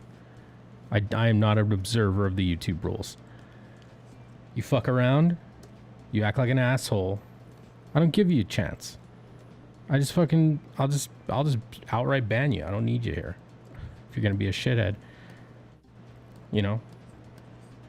And that's the way you do it on Twitch. You don't feed the trolls. You give them no meat. The second they reveal themselves as a troll, you just fucking ban them. Gone. Eliminate. But we don't do that in Comicscape. We don't ban people. We let people say whatever they want. Look, I'm a libertarian, dude. I am a free speech absolutist. But free speech and being a piece of shit to other people there's a vast chasm between those two things. You are free to say whatever the fuck you want. You want to go out in your backyard and yell at the top of your lungs? Cool. I got no problem with that. As long as I'm not your neighbor and I'm trying to sleep, I might tell you to shut the fuck up. But you come into my chat, talking a bunch of mess, trying to antagonize me, talking shit about my friends, doing stuff like that, you ain't going to use my channel for that. And so they don't, because they know I will fucking ban them instantly and not think twice about it. So, like, thing that really annoys me about Oz's channel is Oz will just let people go and go and go. We don't censor our viewers here. Bro, it's a vast difference between censoring your viewers and getting rid of the toxicity in your fucking chat. That is literally attacking your friend on a panel with you. Just because you have the right to say what you want doesn't mean you should say it. Absolutely. And see, that is a huge distinction. Anybody that's read Locke, anybody that's read the Federalist Papers, anyone who's read anything about the founders of our Constitution, and where the ideas of freedom of speech came from, where they came from, will tell you that one of the things that our founders said explicitly in America was that in order for us to have a free society where individuals make their own choices and they have self-ownership and they can say whatever they want, they can pretty much do whatever they want as long as they don't, you know, impede someone else's liberties or damage someone else's property, you can literally do whatever the fuck you want. That's the way it's supposed to work. You need, in order for that to work properly and function properly, you need a moral society. And I don't mean religious morals. I mean basic scruples that tell you that you treat others with common decency to minimize your negative experiences with your fellow citizens in order to keep the peace. That way, You minimize the chance of violence. You minimize the chance of disagreement and the need to remedy those things. If people practiced basic politeness and manners more often, the temperature of our society would drop like a stone. It literally would. This is why we can never have a libertarian society. You can't. And it hurts my heart to say that. You can't, because human beings are immoral, selfish, fucked up creatures. Our monkey brains literally run our lives. We're jealous. We see things others have. We covet other people's possessions. Nothing is ever enough. You know what I mean? It's not possible to fully have 100% anarcho freedom for individuals, because, you know, as much as I want it, people are fucked, man. You need police. You need law. You need law enforcement. You need remedies between citizens. You need remedies between the common man and their government. These are things you need. You can't get around them. They maintain the civil society. You need it. It's fucking nonsense about defunding police departments, dude. I said this the other day. Like I've heard for years the term the thin blue line. I was like, I used to be like, what? Thin blue line? What the fuck does that even mean? Thin blue line. There's cops everywhere. Don't tell me that shit. Like, there's cops that, you know, don't know the law, and there's cops that are fucking get aggressive with you at the drop of a hat, and like, you know, you get your ass beat, you get fucking, they manhandle you. I've been fucking manhandled before. I've been searched more times than fuck, man.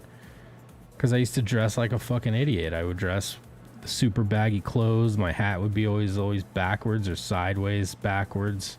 I had a system in my slammed Honda Accord, always playing the music too loud.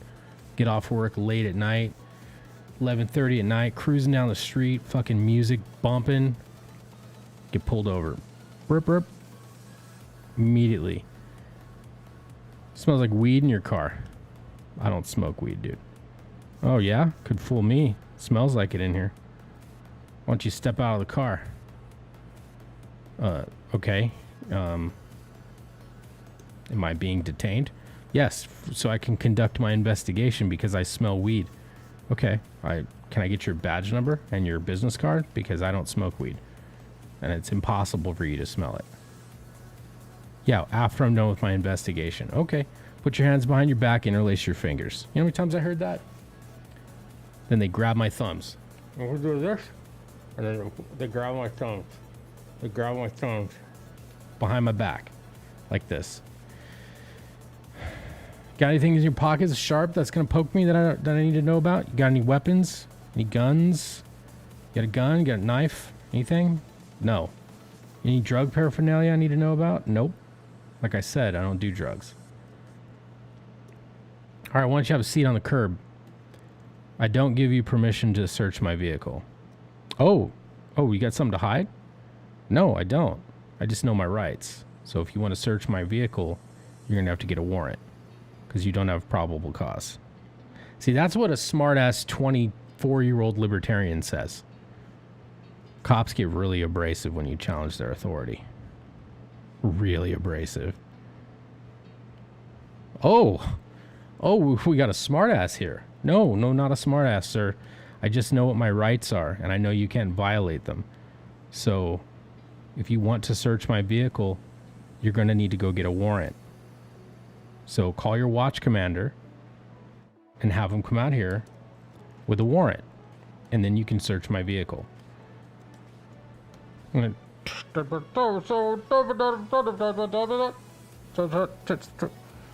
yeah. All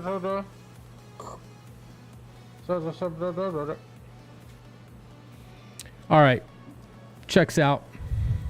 Here, get home. Don't be out. Where I go is none of your business, officer. I'm 18 years old. I'm allowed to be out. So, I'm 24 actually. This is a retelling of an encounter I had with a industry sheriff back in my 20s. They do not like when people know their rights. So that's 24-year-old me thinking I'm a constitutional scholar at 24, running my mouth. Now, 44-year-old me goes, yes, sir. No, sir. Mm-hmm. Nope. Yes, what do you want to see? I've done nothing. Okay. Okay. Yes, sir. Yes, sir. No, sir. You need me to sit down on the curb? Okay. Do what you gotta do. I got nothing to hide. Go ahead. That's a difference between 24-year-old me and 44-year-old me. The one who's a more educated libertarian that realizes that, yeah, you can pop off to cops all you want, right? And you can give yourself a boner about it and later and jerk off all over the Constitution and be like, yeah, I told that fucking guy what my rights are. True. Or you could just cooperate and just get the fucking encounter over with so that guy can go home to his family and you can go home to play video games. So, I'm not a fan of the police state. I'm not a fan of cops violating people's rights or being aggressive or lying to you because they have no duty to tell the truth.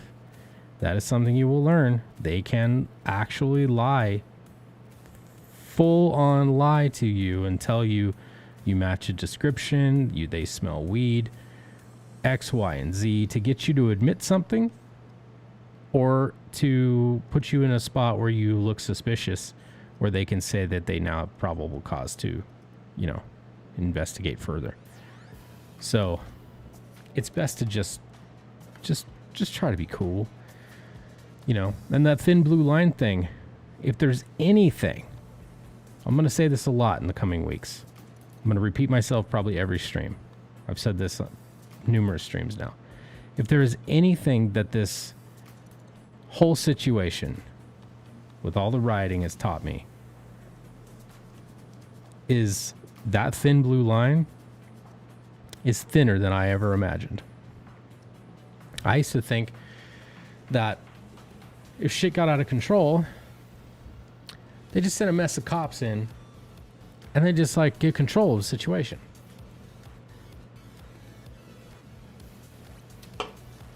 It's logic. There's 50 people getting unruly and, verging into rioting territory. You send in a bunch of cops and disperse them. And if they don't disperse, you arrest them. Yeah, that's great on paper, but I've watched too many incidents in the last few weeks of, a handful of cops trying to control 50 people and literally looking like they're children standing amongst a bunch of adults, even though they're older than most of those people that are rioting. People throwing stuff at the cops while they're trying to get control of situations. People spraying them with undisclosed fluids, probably piss. Saw that the other day, which was pretty interesting. Shining lasers in their eyes. And my stance on that. I've said it. It's another thing I've said many times. You shine a laser in someone's eyes, they should be able to shoot you in the fucking face. And your life. Dead. Like done. Like you are dead. Gone from the earth to be judged by your creator. You don't pass go. You are fucking out of here. You shine a laser in somebody's eyes, you're intending to maim them. You're intending to ruin their vision for the rest of their life. You're intending to change who they are as a human and inflict great bodily harm. That great bodily harm triggers that constitutional freedom of self-preservation in the form of deadly force, and you should be able to shoot them in their fucking face and end their life. I know that sounds crazy and harsh, but fuck you. If you're gonna shine a laser in somebody's eyes, you deserve to die. You do. You literally do. You don't get to maim and harm people. Just like if someone tries to punch you in the face. If you live in a state where you have no duty to retreat and you are armed with a firearm, you can use that firearm to protect yourself. Now, you might get rittenhoused. You might get charged with murder. Then, you're going to have to fight your way out of that. But if they read the law the way it's actually written, Kyle Rittenhouse should be fine.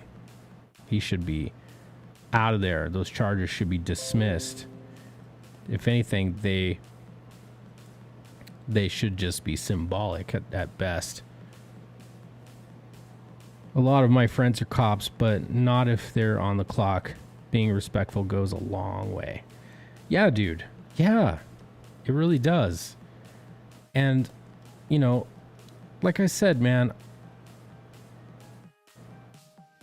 there's a lot of cops who are dicks, dude. They're dicks, but you take into consideration what they deal with all day. And, you can make the argument, well, get a different job. If you don't like dealing with literally everybody you interact with is going to lie to you, or has the potential to lie to you, or has the potential to shoot you in your fucking face, just simply for having a conversation with them, like it's been happening recently, which is fucking crazy. To say to them, oh, get a different job. Yeah, you are technically correct. Technically, you are correct. They are choosing that profession. It is something they sign on for whenever they put on their uniform and their badge. They're signed on to literally deal with the most fucked up elements of our society and to enforce the law, extract people who are problems, investigate situations, all that. And I mean, up until recently, I used to think that police work was just, like, yeah, it sucks. It was rough, but like, yeah, you got your badge and your gun, and you hopefully know the majority of the laws of the, locality you're going to be policing, and like, all the local ordinances, and you form relationships with people in the community. They start to know you by name. Maybe you go into local businesses and, hey, Bill, how you doing? Hey, what's up? Hey, just stopping in and make sure everything's going good. And everything's going fine? Yep, everything's great. All right. Hey, Bill, before you go, why don't you grab a soda? On me. Thanks for coming in here. Appreciate you. Oh, well, okay. Well, thank you. Cops goes back to the fridge, grabs himself a Dr. Pepper.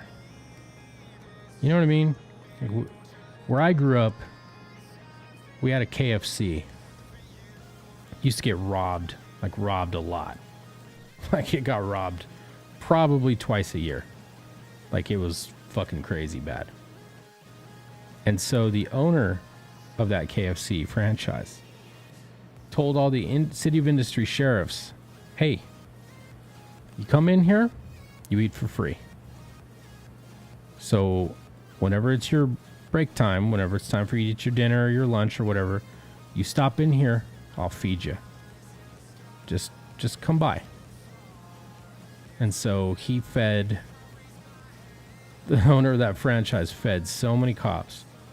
After he instituted that, there were sheriff cars there every day. that KFC never got robbed again, as far as I know. So, you form relationships with the local cops and the cops with the businesses. I'm not saying that if you run a business that you should feel obligated to feed every fucking police officer that's in your area. You'll go broke. You won't be able to. You'll fucking go broke. You can't. But a little gesture showing that the cops, are appreciated goes a long way. Really does. Really does. So, I don't know. I think these people are out of their fucking minds saying they want to defund the police department. Like, what are you even saying? What are you fucking saying? Yeah, but you're a white man. You don't know what this system of oppression is all about. Oh, okay. Yeah, well, yeah. I know that I try not to, like, break the law and shit. Like, I would say I try really hard, but it's actually not that hard. I just, like, use my common sense and, like, don't steal other people's things. I don't break into other people's houses. I don't violently assault them and try to take their wallet. I don't, beat somebody up just because they're a different color than me. Because that happened to me growing up. I used to get jumped by, they were Latino gangs, but the point is, like, it's relatively easy, man. But, you were wearing a hoodie that was covering your eyes. Not illegal. You're correct, not illegal. You were in a dark alleyway at 2 a.m. looking like you might be dealing drugs. Now, maybe you were, maybe you weren't, but from the cop's perspective, he wants to check you out because they've had complaints that there's been drug dealing in this area for this hypothetical situation I'm making up. I don't know, man. Like, this, I got plenty, I'm going to say the words, I got plenty of black friends who never had any problems with cops, ever. Who go like, I don't know what you mean. I was taught to, like, not take other people's shit and, respect authority. And that shit, that changes the bulk of what interactions are like with police officers. I had a relatively contentious interaction with a cop about 2 years ago. I was getting on a freeway, and the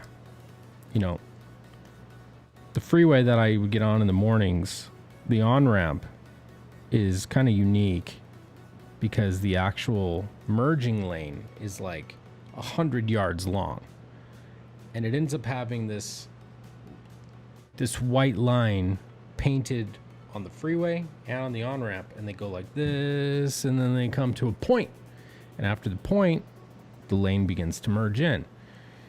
Well, there's a term for that point where the two white lines come together. It's called a gore point. You can think like horns of a bull, the gore point. You are not allowed to cross over the gore point. You have to wait till you pass it.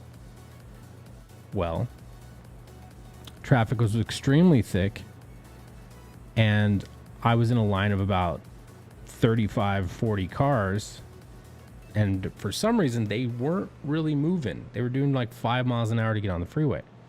And I'm like, what the fuck's going on? I look way off in the distance. There's literally no reason why they should be going that slow. So I take a look over my left shoulder. There isn't a car coming for a half mile. So I, like literally 60 feet, 50, 60 feet before the gore point the tip, I cut across the lines and go over 3 lanes to the number 1 lane.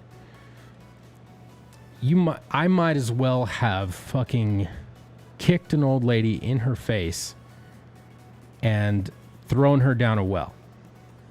Because this cop comes out of nowhere, this highway patrolman comes out of nowhere, swerves at me like this, doing this. Burm, burm, burm, burm, burm, like hitting his little alarm thing. Burm, burm. Pull over. It's like, what the fuck? Like, he was like swerving at me. So I scoot over, get over to the far right lane, pull over, and he comes up to my passenger side because that's the side away from the freeway.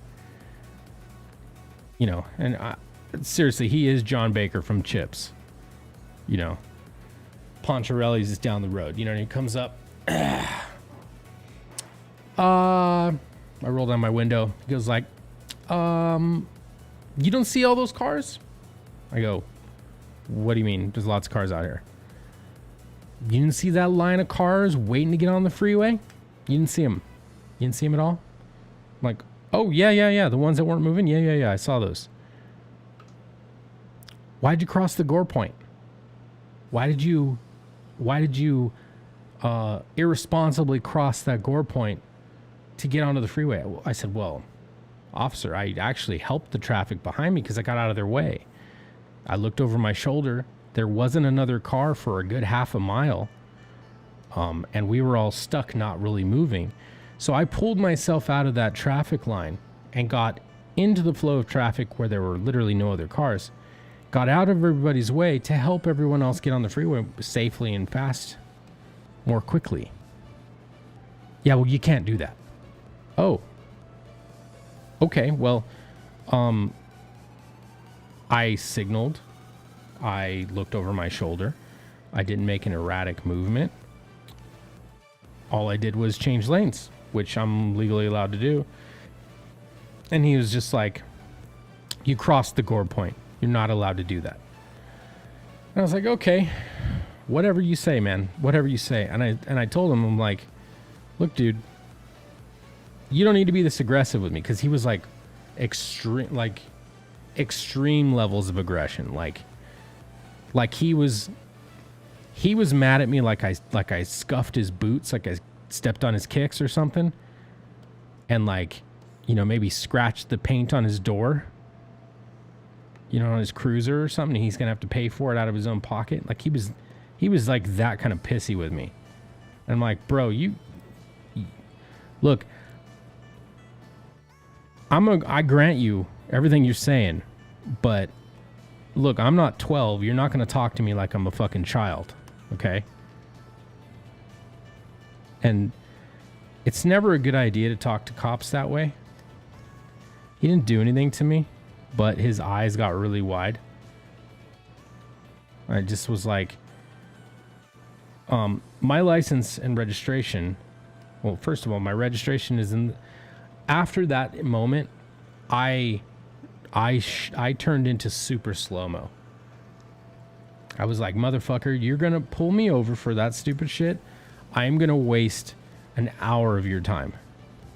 I am going to waste your time now. You're wasting my time with a bullshit. You pulled me over for some bullshit reason. Guess what? You're going to be here at least a half hour. So he says, I need your license or registration. I'm like, okay. I got my hands 2 and 10. I go, my wallet is in my pocket. Is it okay if I reach for it? And he goes, yes. So I take one hand off the steering wheel, open my palm, I put my hand on my thigh, and I slide my hand back, and I look down, and I grab my wallet out of my pocket, nice and slow, hold it up. I'm like doing the Vegas, like the dealer shuffle thing. Hold up my wallet, take it, open it up nice and slow. And I'm fishing around for the back of my license because it's in a little sleeve. And I pull the license out really slow, like pretend like it's really stiff in there. Well, not really pretend, it was. It was really stiff at that sleeve. Take the license out. I look at it and I go, yep, that's the one. And I hand it to him. And I go, officer, my registration is in my glove box. Is it okay if I reach for it? Yes, Please get it. And your insurance card. So I reach over and I unlatch my glove compartment. And I know right where it's at. But this is like this is me a few years ago. Before all this shit went down. When I used to be like, dude, fuck this shit. These cops, dude, fuck them. They literally, most of them don't know the law, and a lot of them power trip to the point where, like, it's obvious they don't know what the fuck they're talking about, and they're literally just trying to bully you into, like, doing what they're asking. That was me a couple years ago. Totally different how I look things today. So I get an envelope where my registration is at. And I literally keep all of my expired registrations. I never throw them away. So I have a stack in this envelope. And I take the whole stack out, and I'm like, that's from 3 years ago. 2 years ago. Ooh, that's 5 years ago. Oh, those are out of, these are out of order. 4 years. And then there's 2 more. Oh, here's the one. Hand it to him. He snatches it. Insurance card. Oh, crap. Okay. I have to go back into my wallet. Is that cool? Yes. He's like visibly shaken now. This cop is visibly fuming now. What's up, Bandito? I'm just telling a cop story that because I basically was saying a few years back, my libertarian side was like, don't talk to cops, don't tell them shit, fuck those guys. We respect them. I respect them, but I don't trust them. So I'm just going to be like, I'm going to limit my interactions with them. I'm going to say yes, sir, no, sir. And I'm not going to tell them a fucking thing. If you need anything from me, you get a warrant, all that stuff, right? Well, now I'm more like, dude, these guys are outgunned. Fucking, they're getting executed in the street. Like, you watch two cops try to handle one dude, and it's like, holy shit. Like, this is not as clean as it seems. So I got pulled over by a cop for crossing over the gore point on a freeway, which is basically the point where the white lines come together to where a lane is merging onto the freeway. I crossed over that line the last 30 feet or something. And this cop lost his fucking shit and got aggressive with me. And I basically turned into the slowest person on the planet. Literally like molasses. Like maple syrup that you left out in the fucking yard overnight. That slow. So I get my insurance card out. Again, same sort of thing. I have multiples that are expired. I start looking through all of them. Oh, here's the one. Handed to it. He snatches it away. Goes back there. He's gone for about 15 minutes. I don't know. He could be just sitting there fucking playing solitaire. I have no idea. I don't give a fuck at this point. I'm already late for work. Doesn't matter. I'm in this for the long haul now. So he comes back and he goes, all right, I'm going to cite you this morning for crossing over the gore point, making an unsafe lane change. And I said, unsafe lane change? Really? With my blinker on, huh? With no cars around? Well, that ought to be easy to beat in court. And he just stops and looks at me.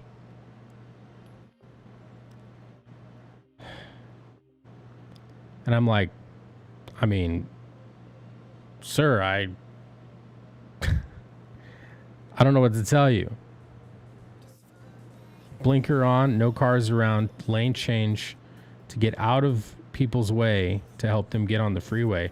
Seems like you're just, maybe you woke up on the wrong side of the bed today and you're a little bit, you're a little bit cranky. Maybe that's it.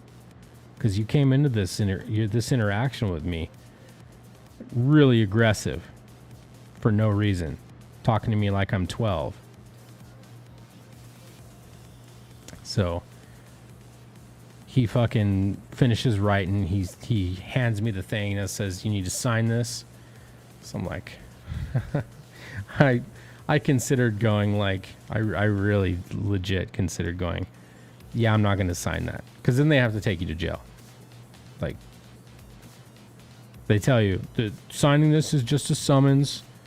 It's not an admission of guilt. It's a summons to acknowledge that you've received this traffic violation, that you will show up in the, you know, in the event that there is a case or there's a court date. I highly considered going, yeah, I ain't gonna sign that shit. You're gonna have to take me in. But I was already fuming mad and he was pissed, and I'm like, at that point I think I'd already made my point, so I just fucking signed it. And then I just, you know, he got in his car and drove away. Well, when I got my court summons, I went in to fight it. He didn't fucking show up. Got thrown out. Fucking asshole. Put me through all that shit for no fucking reason and then didn't show up for the court date. Just got tossed. I mean, I'm mad at it, but at the same time, I wouldn't have been opposed to having my day in court with that fucking guy. You know? But, you know, it's highly stacked against us going to court. Like, the court is designed to side with its peace officers. If people getting tickets all of a sudden were able to fight them off and like defeat normal interactions with cops that where they get ticketed, the whole thing would fall apart. I mean, to be perfectly fair though, a lot of these victimless cited or citation level crimes, they just fund the fucking police retirement fund. They're funding like budget shortfalls. It's revenue generation. One hand washes the other, yeah. But, you know, since in light of everything that's been going on, I'm way more sympathetic to the police departments. Way more. Like, yeah, there's a lot of dipshit cops that don't know the law very well and literally power trip to the point where you're like, bro, you need to calm down. We don't need to even be talking to each other like this. You know, there's plenty of cops like that. Which is a shame because, you know, I really wish interactions with cops were more positive. Really wish.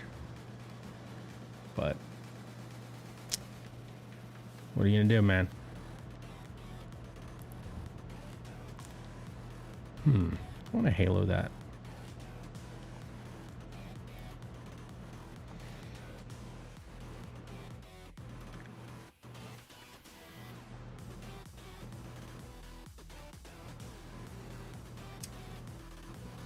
Hey, what's up, Alex?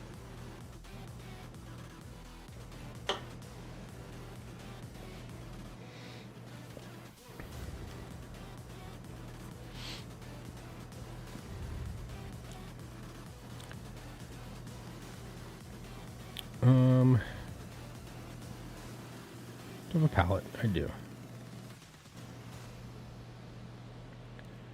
Just make sure the colors are right.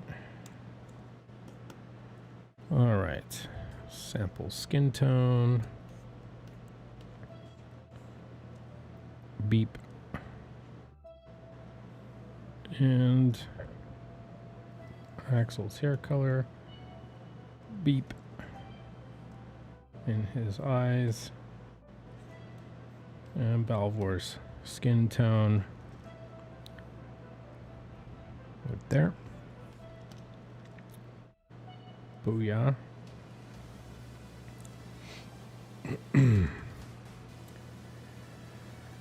Okay.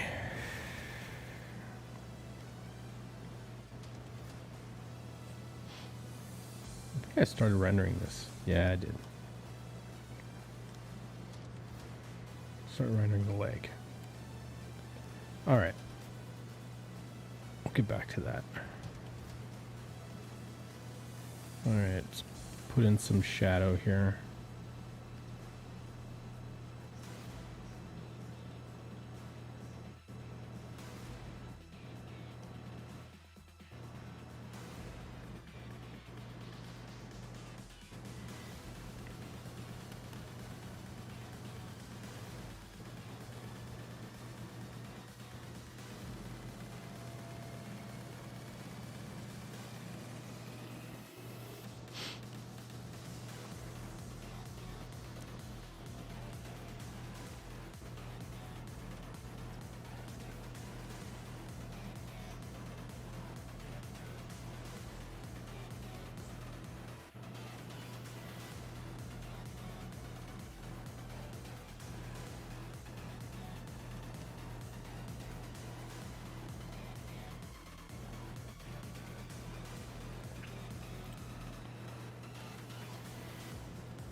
Okay.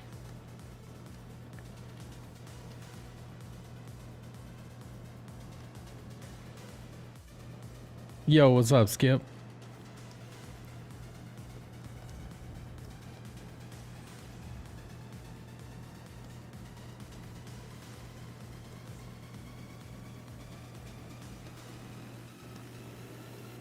Just laying in some shadow shapes here.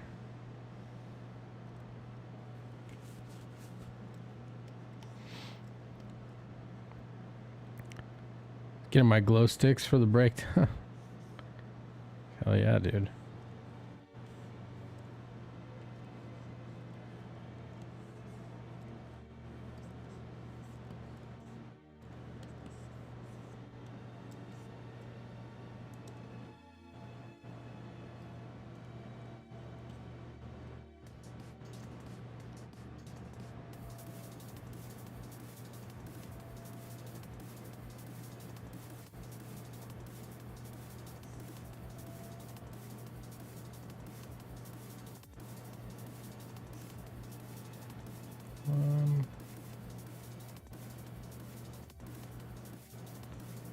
Should be able to delete that from the skin mask.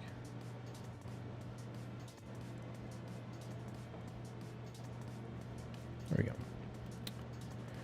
No more problem.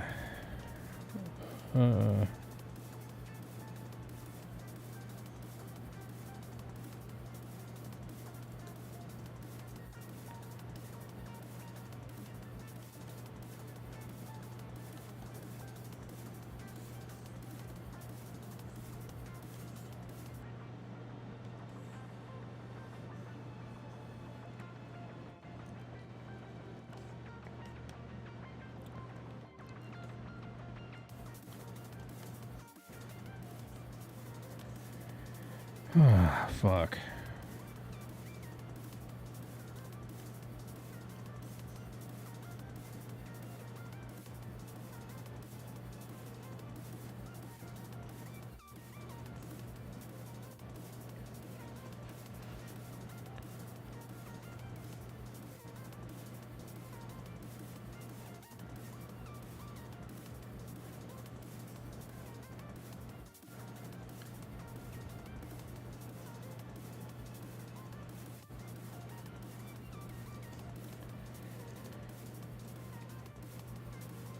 That's a lot of fucking abs, dude.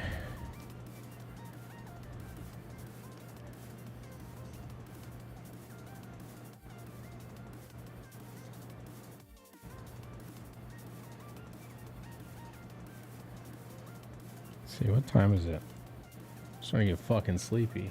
1:21. Let's see, 2 hours and 37 minutes. We'll cut it off at 3 hours. We'll go for a total of 3 hours. Unless I fucking completely start losing my shit. which is possible, but not probable.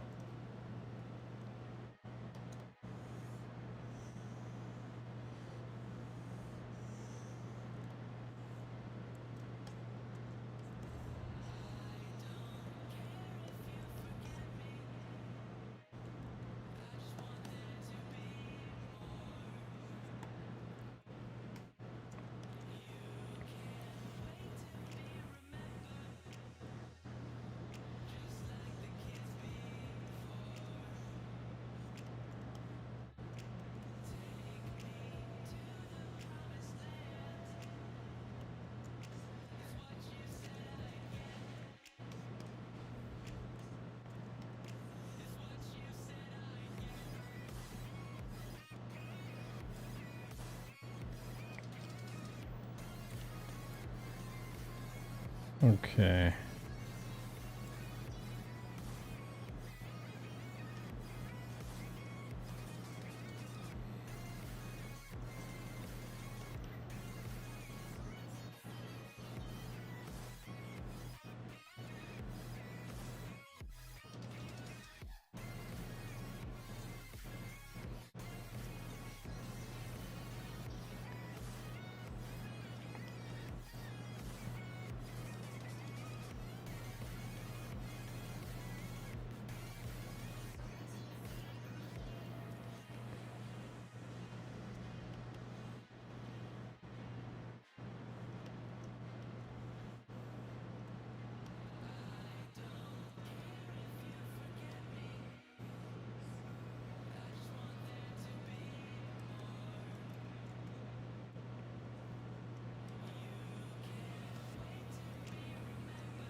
Okay.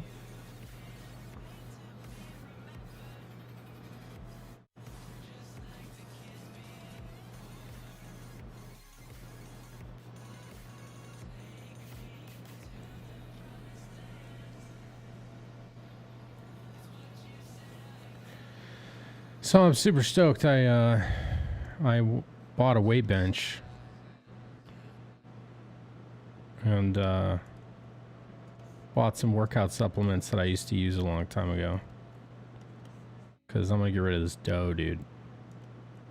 I'm the softest I've been in my whole life. My chest is like... muscle's still there, it's just spongy. It's not as... used to be fucking solid. So I got a weight bench combo with leg press. Leg extension, leg curls. Built into it. So my goal is every morning I just get up and just hammer out a daily workout right next to my bed. Just fucking awesome. So Scotsman gonna get swole again.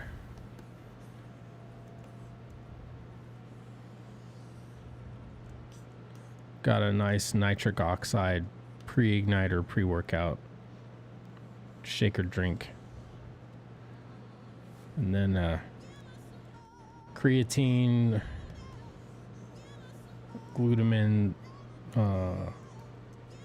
post-workout recovery drink. Help to rebuild and shit. Then I got a meal replacement whey protein shake. So hopefully I can de-doify myself.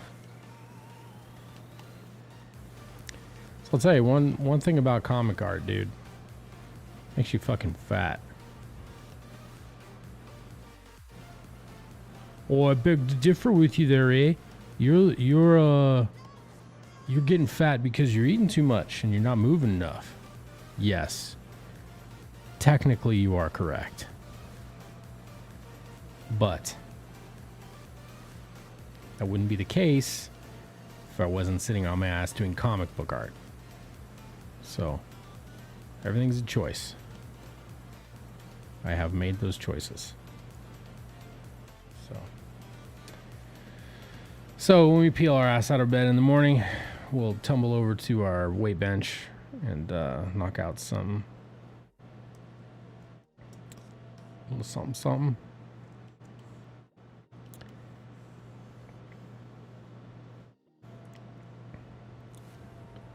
Start building back my muscle mass.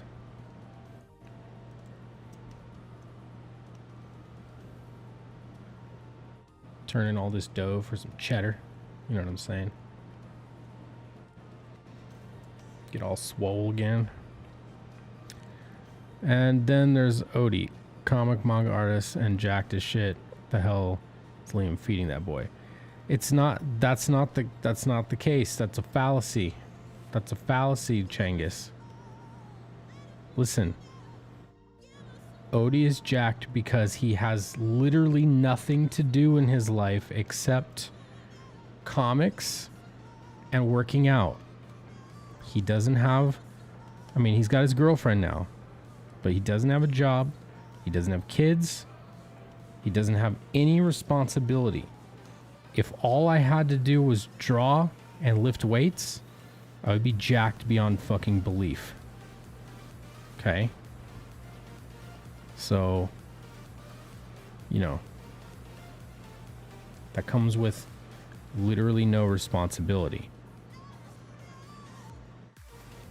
So yeah, so he has the luxury of not having very many life stresses, so he can just fucking just lift.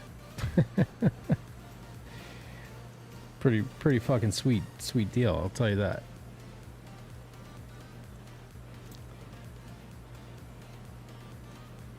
But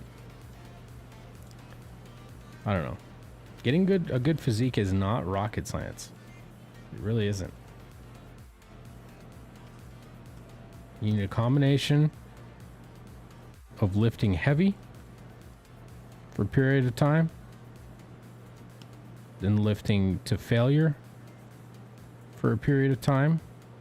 When I say period of time, I mean a couple weeks. Lift heavy, then lift lightweight, high reps up to failure for a couple weeks.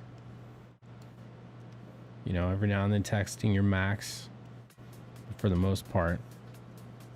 You know, little workout confusion for the brain, for the mind, for the body. Where you don't plateau and shit. Make sure to give your body plenty of amino acids. If you're lifting to failure, like to where you can't lift anymore, that's what that means. Because amino acids are the building blocks that make muscle tissue. So, the fuck? Let's swipe my pen over. So when you're overloading your muscles and you need them to heal themselves, you need to fuel the body with aminos. Aminos turn into muscle. Quite literally the building block that makes muscle.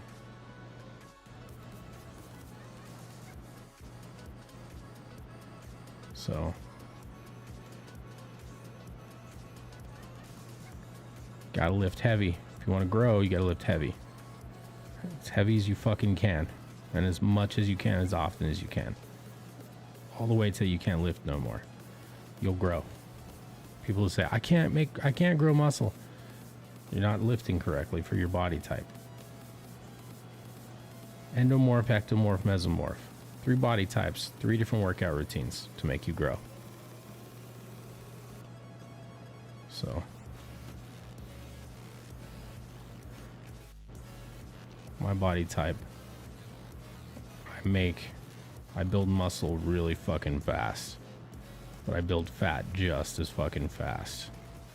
And it takes literally years for my muscle mass to go down, but it takes literally years for my fat stores to go away as well. I'm very keenly aware of how my body functions and what it responds to. I've been muscular in my day. It was at one point in time, I think I was just over 8% body fat, which is pretty fucking lean. I think like bodybuilder shape is like 6%. At that point, all I did was fucking skateboard, taekwondo, and fucking workout. That's it. It's always fucking moving myself. My body was always in motion. So it was impossible for me to fucking gain fat. Just didn't do it. Didn't give myself time. Every calorie I put in my body, I was, you know, getting used from skateboarding, from fucking kicking a heavy bag, or fucking sparring or whatever. Like I didn't store any calories at all.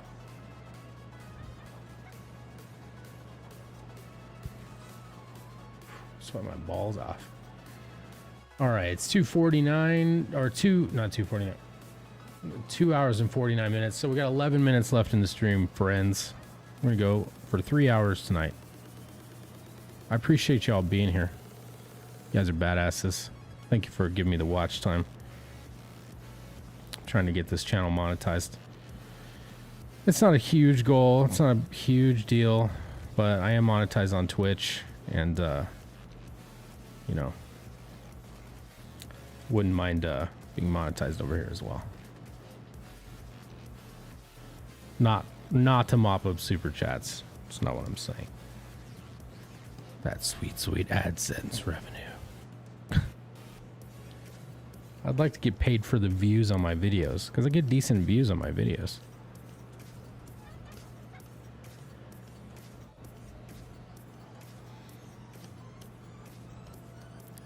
I mean, nothing viral.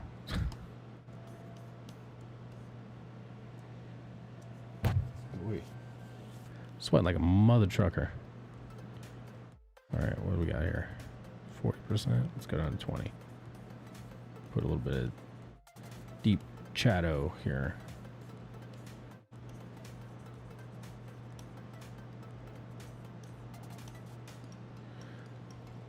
Hey, thank you, Felix. Appreciate you, brother. Hope it doesn't take too long for you. To hope what, to get back into shape or to get monetized? Like both. Quite conveniently both. Why, thank you for your concern, Bandito. Yeah, no, you know what's funny? It's funny you say that. Like this channel, this channel quite literally used to only be for Twitch exports. Like I didn't really put any content at all on it, because it was just for gaming archives. And as you can see, if you scroll way down below all my coloring streams, you'll see like PUBG videos and Minecraft videos and shit like that. Some World of Warcraft stuff. But like, when I joined Comicsgate, I started, you know, streaming more often. Or I actually never streamed on YouTube. Then when I got in Comicsgate, I just was like, well, I did a poll. I said, so since I stream, what would you rather do? Would you rather watch a stream on YouTube or on Twitch? Because I've been on Twitch for shit, like since 2012, I think. When it was still Justin TV, actually. And on that poll, I found out that Yeah, nobody wants to fucking go to Twitch. Everybody was like, yeah, nah. I was like, oh shit, okay. Well, that's fuck. That sucks. Okay. All right. Wrecked. 10%. Put a little underglow on here.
Shit.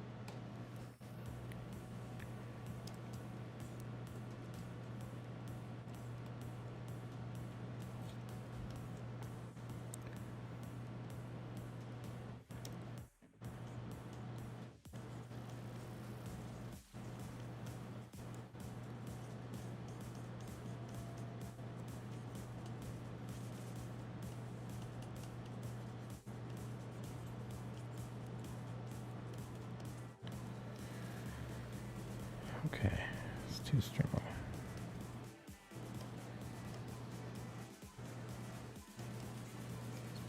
It's better.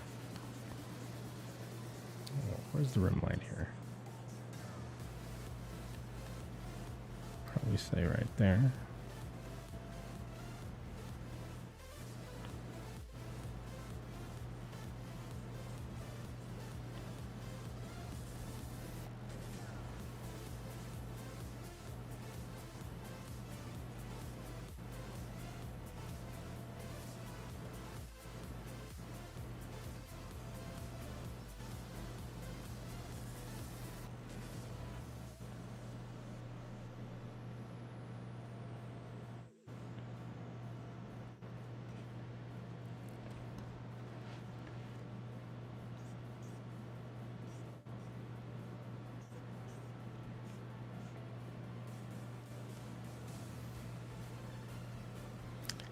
Damn, YouTube failing even harder this time. Heavy rain is here. Uh-oh. Yikes. Well, welcome, Chuck. Welcome. Surprise, motherfucker. I've been live for almost 3 hours, brother. 2 hours and 55 minutes. We're going to end it in 4 minutes. I'm going to go 3 hours and I'm going to go to bed. But I appreciate you. Thank you for coming in. Let's see what's up. You got like 5 minutes with me. So say your piece. Say your piece.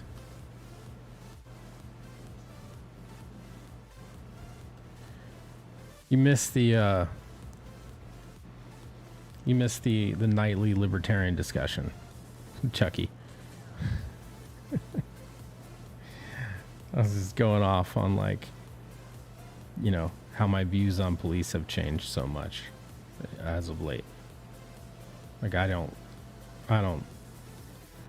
not cool.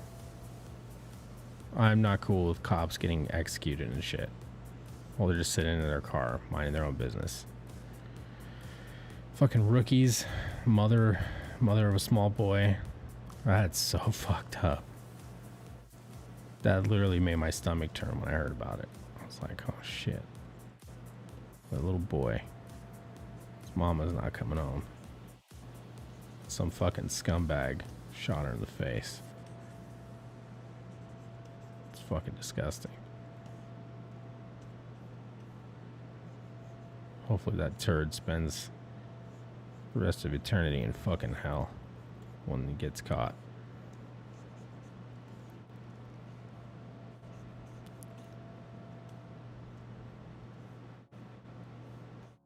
Taking mamas from babies is not a cool thing. Not a cool thing at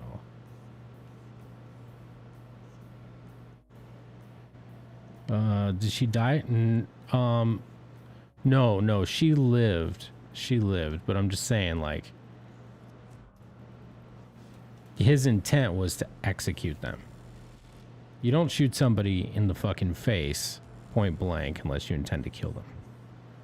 You know what I'm saying? Like, I'm just saying his intent. She suffered a pretty grave injury, though. Like, he shot her in the face. It, like, blew her jaw off. Like, dislodged the mandible. Like, that's a pretty horrific injury. She got a small boy. Imagine being a small boy seeing your mama's... You can't look at your mama because, you know, she got a gruesome injury. Major nap violation. Yeah. Seriously. Fuck yeah. Major. That guy's scum.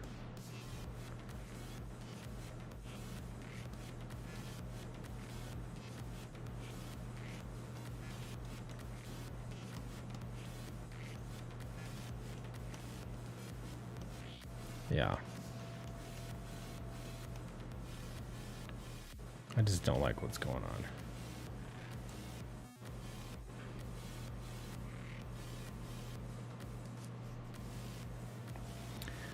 All right, let's put some highlights in there. Yeah, and she still called it. Yeah, dude. Yes. She attended to her partner with her fucking face blown apart. Called 911. Called for help. Possibly saved his life. And her own. She's a fucking hero. Fuck, dude. That's such a fucking terrible story. And that son of a bitch is out there free.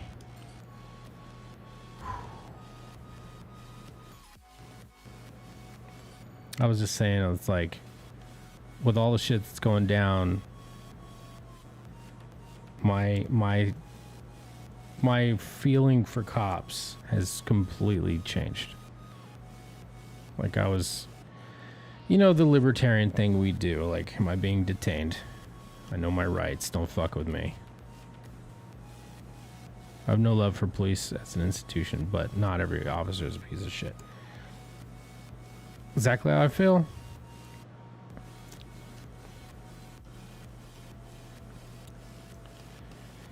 Exactly how I feel. I'd love it if cops knew more about the law. I'd love it if cops respected your constitutional rights more. And I would, on the other side of the coin, I would love it if citizens were more polite whenever they get into a situation where they're dealing with a police officer. And I'm guilty of that shit myself. But if there's anything that all this shit, this defund the police bullshit, this crazy protests and all this nonsense, if there's anything that's taught me, cops can't save you. I already knew that. But like there was at least a little bit of pretense that cops could keep the peace. No, they can't. No, they can't. Not even a little bit. Not even a little bit. You get enough rioters, it's like the ants in Bug's life, dude.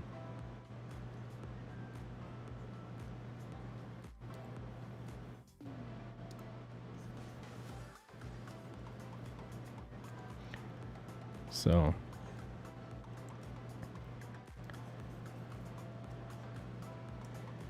the veil has been rended for me, where I thought that cops could, you know, pretty much handle anything. That all it takes is enough of them and shit will just calm down. Well, they have full riot brigades and they can't keep the fucking peace. So there goes that fucking theory. There goes that fucking theory. So I don't know.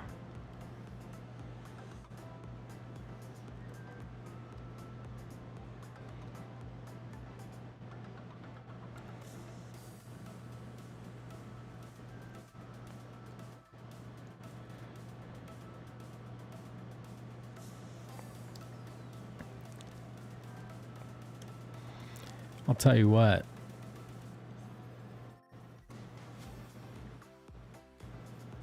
And I don't care who doesn't like this. I cannot wait to vote for Donald Trump again.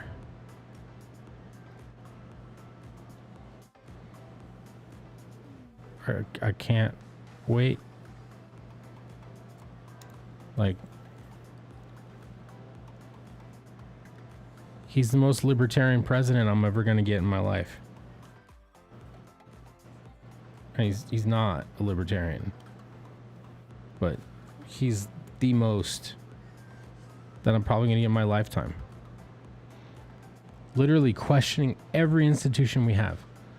Why do we have that? Because we've always had it. But why do we have it? Why do we still need NATO? Sir, you're not supposed to say that. Why? Because I feel like it's gonna be a landslide. Yeah. Well, I mean, you know, they already did that war game, right? They did that war game where they're like, yeah, it's gonna be the Red Mirage. What they're gonna do is he's gonna win in a fucking major landslide on election night, but they will not concede. They will not concede, and they'll try to topple states with fraudulent mail-in ballots until Biden has enough to take the presidency. And if Trump doesn't leave the White House, he doesn't leave, hand over authority after that, they're gonna tell California, Colorado, Washington State, and Colorado, Washington State, Oregon, and California to secede from the Union. This is what I've heard. That's their war game that they ran. It will lead to civil war. I think. Fuck. I'm very reluctant to say those words, Bandito, but I don't think you're wrong, dude. We got a problem in the United States right now. We got a major problem. We got sensible liberals who are looking around going, I'm not on board with this shit. And wild, crazy leftists stoking fucking anarchy. The liberals are they're too much of fucking sissy soy boys and soy heads to fucking do anything about it. They don't know what to do. Meanwhile, their political party is hijacked by these fucking anarchists. And so Biden and Harris, they're reading that as, well, it's just a mainstream Democratic Party. So they're pandering to it. Because they're dummies. Meanwhile, the conservatives, and I would say the libertarians, to some degree, are all going, this shit's spiraling out of control. All I can say, my friends, stack mags. I said it on Twitter. I'll say it here. Stack mags from the floor to your chin. And once you've done that, do it all over again. Get yourself, before the election, get yourself at least $100 in ones and fives. $100 ones and fives. Get yourself at least 2 weeks worth of water for every single person in the family. Every human that resides in your house. 2 weeks worth of drinking water. Get yourself a month's worth of toilet paper. Have at least a month's worth of canned foods. These are not things that are even open for discussion. You must do these things. Because maybe nothing happens. Maybe the election happens and it's such an overwhelming fucking victory either way, left or right. I don't know. I highly doubt Biden's gonna win. But let's say it's an overwhelming victory and then none of this shit happens and, you know, transfer of power happens and, you know, or Trump stays in office and everything is cool. You can always drink the water. You can always eat the food. Don't be caught without it. Even if people don't believe it will be needed, nobody can say the percentage chance is 0. Yes, you are 100% right. Because here's the thing. If Trump wins, right, if he wins, the left is going to go fucking apoplectic. They're going to lose their fucking minds, dude. These people are already on the verge of fucking complete and utter anarchy. I mean, they're already demonstrating anarchy right now. They're violently assaulting people. You know, the videos I'm watching in Portland and shit, you know, them going into neighborhoods and banging drums and saying no justice, no peace, no sleep. No justice, no sleep. You're doing that to civilians? You fucking assholes. People that gotta go to work. People that are trying to have their kids sleep. Dude, fuck these people. Seriously. I'm a non-aggression principle guy. Chucky, back me up on this. You're a non-aggression principle guy. When you see people blocking the way in the road, when you see people standing out there impeding other people's progress, creating a traffic jam and punching and kicking people's cars when they try to push through, does it not make you want to run every one of them over? Us non-aggression principle libertarian types. Considering acts of violence. Because the things that they're doing are violent.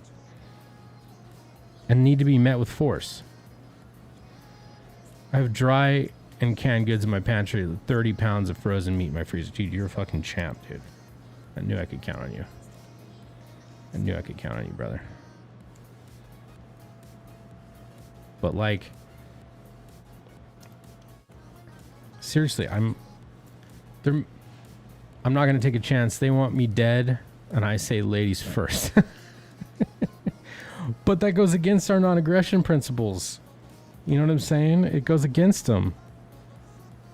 But our self-preservation principles supersede non-aggression principles. And when you got a violent mob, like, these fuckers are jumping on police cars now. They're jumping on police cars. Do you see that fucking guy jump on the police car? And then claim he got run over? So when are these people going to learn that you're being videotaped? Like, all the time. There's a clear video of you jumping on the hood of that cop car. You fucking idiot. And you got tossed. What, is the cop supposed to just sit there and let you climb on top of the car and possibly kick his windshield in? Are you fucking out of your mind? You're lucky he didn't fucking shoot you. I mean, fuck. That's like, gets into like cop fears for his life territory. We know where that leads. So, I don't know. Stack those mags. Get that food. Get that water. Small bills. Make sure you got at least $100. Ones and fives. $100, ones and fives. 100 might be a little light too. If you can do more, do more. Small bills though. 1s and 5s. Because I'll tell you what. If you run out of something important and you want to barter with a neighbor and all you got is a 20 and that's a $2 item that you're going to barter with, you'll go, I don't got any change, man. And you're going to pay $20 for something that's $3. 1s and 5s. Don't need anything bigger than that. Barter money. Make sure you got barter money.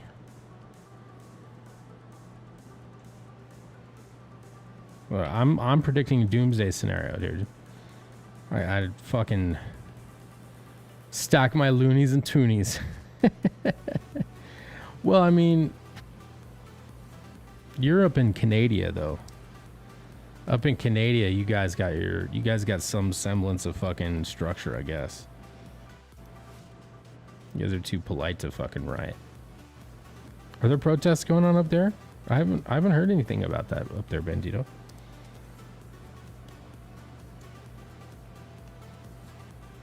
People are too fucking cold to stand outside and protest. Like, it's cold out here, eh? Fuck this.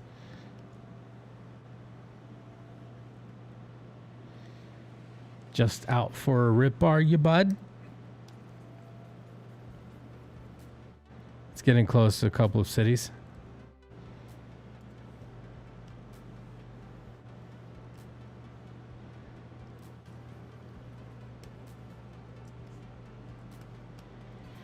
Well, I guess all it'll take is a Canadian cop shooting somebody, right? We have an election coming up. It's going to be heated. Yeah, dude. Justin Trudeau's he's an enigma. How he's been able to stay in power through all of his fucking scandals. And these are real scandals. These aren't like, oh, Trump and his many scandals. Like, what fucking scandal? There's no scandal. Like, oh, he said he grabbed women by the pussy. What he said was, when you're rich and powerful, they'll let you do it. Not that he did it. He's implying he did. But there's no case of him doing it. Whereas Justin Trudeau straight up has like done all the bunch of shit, dude. Like, he did wear blackface. Family members have received fucking money. That right there, like, that should disqualify him. The financial shit. Like, he shouldn't be able to run. He hasn't had any opposition. Yeah. Let's get a save here.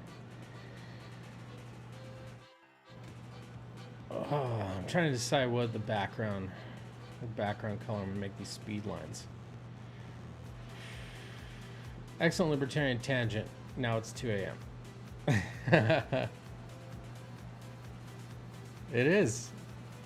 Changus. You're right. You are right, sir. Well, we got this Balvor body, much of it rendered. We got some reflections there, reflected light. A little bit of lighting. I'll have to spray some blood everywhere. I'll have to colorize the speed lines in the background there. We'll be doing that. What else did we finish tonight? We finished 2 pages tonight. We finished this page. Let's take a look. Let's do a little strum recap.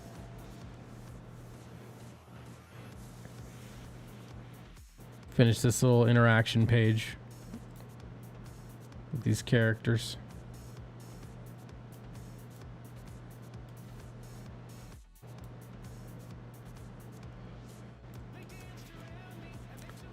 Little combo there.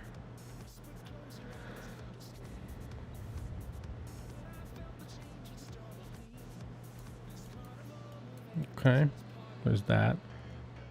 And then finished up this page. Beefed up the speed lines, gave some visual distortion, kicked up the glows a little bit. Oh, thanks, man. Yeah, Felix is getting ready to transform into Esper for the first time right here. You know, like he's glowing and shit. And he's like, "What the fuck is happening to me?" Balvor is just like, you know, "I'm gonna fucking kill you, kid." He's like, what is going on? Fucking psychic energy just starts to just course throughout him. Just you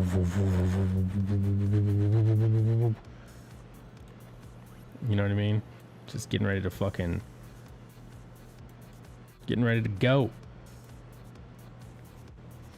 So finish that and that other one, and then we got part of that panel, the top panel finished. Gotta get the rest of this mask trimmed. So, all right, I'm gonna call it there. Thank you all for hanging out tonight. Tomorrow's Friday, right? Today's Friday. Friday. Hey, we did it again. Another week.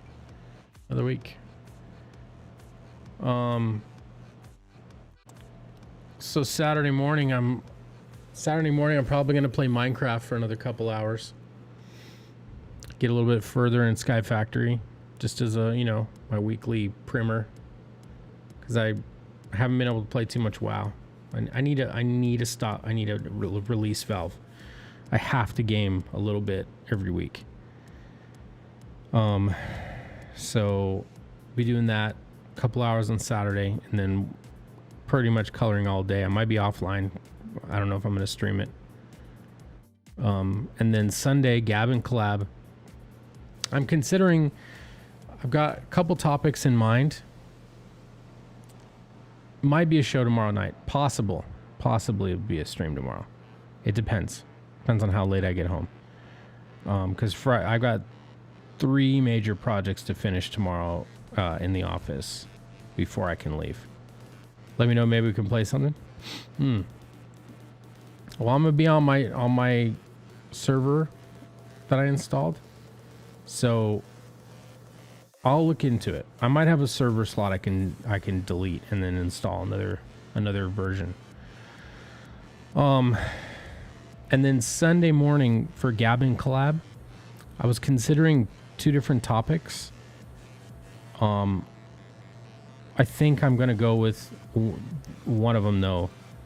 So my idea is the terminology of a colorist, right? So episode 1 was how to set up the page, what resolution. Episode 2, how to flat that page. Episode 3, rendering styles, right? Episode 4 was, what the fuck was episode 4? Are we only on episode 3? What is episode 4? My channel. 4. Oh, light sources. Episode 4 was light sources. I'm thinking episode 5 is going to be terminology. Technical, jargon, and theory. So categorize different terms. Because another thing I'm experiencing with other colorists is they don't know what the fuck things are called, right? Like the terminology, how to speak like a colorist. Like what are some of the words that you would say? What are the terms that you deal with? Because here's the thing. If you don't know what a thing is actually called, and you don't know, you run into a problem and you want to figure out how to fix it, If you know what it's called, you can Google it and get an actual tutorial somewhere on how to do the thing you're looking for. Otherwise, you're just Googling into the dark. Like, how to do the thing. You know what I mean? Well, not necessarily color theory per se, but terminology within color theory. Terminology within the jargon we use. The terminology of the programs we use. Like, what is the marquee tool? What does it do? What is it used for? You know, what is local color? What does that mean? What is ambient light? Right? What are color seps? That's a jargon term. And we'll create a list, a terminology list, and I'll have each panel member come up with 10 terms before the show, like tomorrow and Saturday or whatever. Come up with 10 terms, and they might be a lot of overlap, who knows, that you either know what they mean or want to know what they mean. And we'll make a list. We'll do it live, and someone will say the first term, and then we'll define it. We'll write the term down. We'll define what it means. Because here's the thing. Giving co-host homework. Yeah. Well, I mean, this is a collaborative thing, right? This is meant, the whole purpose of the show is to make everyone better. Is to pool our knowledge and plug holes. Like, if you don't know what a certain thing is, and you know, you got 5 other colorists on the panel with you that know what that thing is, you now become smarter because of them. That's the thinking. That's the thought process behind the show. So we'll list out, we'll each come up with a minimum of 10 terms, 10 tool names, 10 theory names, 10 jargon, right? Or a mix of all between, and we'll go round robin one at a time. And if one of yours on your list gets put up on the list, you just mark it off. You know what I mean? So we should have... Well, thanks, man. Thank you. I know they can get long, and like, I'm trying to keep them at an hour, but like at that hour mark, like I get, like when the show first starts, I get a little anxiety, like, am I going to be able to stretch this to an hour? And then, you know, Inkspots starts talking. You watch the first 2 twice. Damn, appreciate you. Inkspots will start talking about something. He'll go off on Inkspots, you know, really awesome in-depth tangent. Take up 10 minutes. Then Vinny will talk for 10 minutes. Sim will get in there for, you know, 5-10 minutes. And then before you know it, you're at 50 minutes, and like your topic is only like 40% fleshed out. So then you know, I need to refocus, point everybody back at the topic, you know, so we don't meander too much. I try to keep us on task, and then everybody gets a bite at the apple for the topic. And then we still have, you know, a good 10 minutes or so to shill at the end, you know, to talk about our projects. But my most important goals, I have very specific goals for the show. 1, to get as many colorists on as I can. You know, we've had a lot of the same panel members. I would love to get more. We got Shay in there 1 week. We got Carla Tornielli in there 1 week, last week. I'd love to get like Samir or Bogdan or Purple Smurf or, you know, maybe Farah, maybe Matt Yaki, maybe fucking Michael Bancroft. Oh. This guy. What's up, Michael? But, you know, to get as many panelists on there, have I figured out how to get Kyle on the show? Not really. I mean, you know, we can make it work. Have him type in the chat. The thing is like our responses, he's not going to hear them unless people type them. But the goal is to get as many colorists on as we can, get as many things talked about out in the open between us get to know each other, right? That's really important, because networking with other colorists, networking with other people that do the same job as you, letterers, colorists, writers, whatever, if a gig comes your way that you can't do, you can refer them to someone else. Because ultimately, we're trying to serve the community here. We're trying to serve the people who need colorists, right? I'm not a colorist. Right now I am. I'm an artist who colors. I'm like a junior version of Kelsey Shannon, right? I can draw and ink and color and write. I can do all of that. I write copy for a living. I do graphic design for a living, right? I make ads. I make point of purchase materials, marketing copy. I know how to write. I command the English language at a pretty high level. My lexicon is very wide, right? Now, taking that and being a sequential comic book writer, a little bit different, but I've written stories my whole life. I'm pretty confident in my writing ability. My drawing ability has been on ice for a long time. I've been an inker for literally 2 decades, more than 2 decades, since I started inking in 96.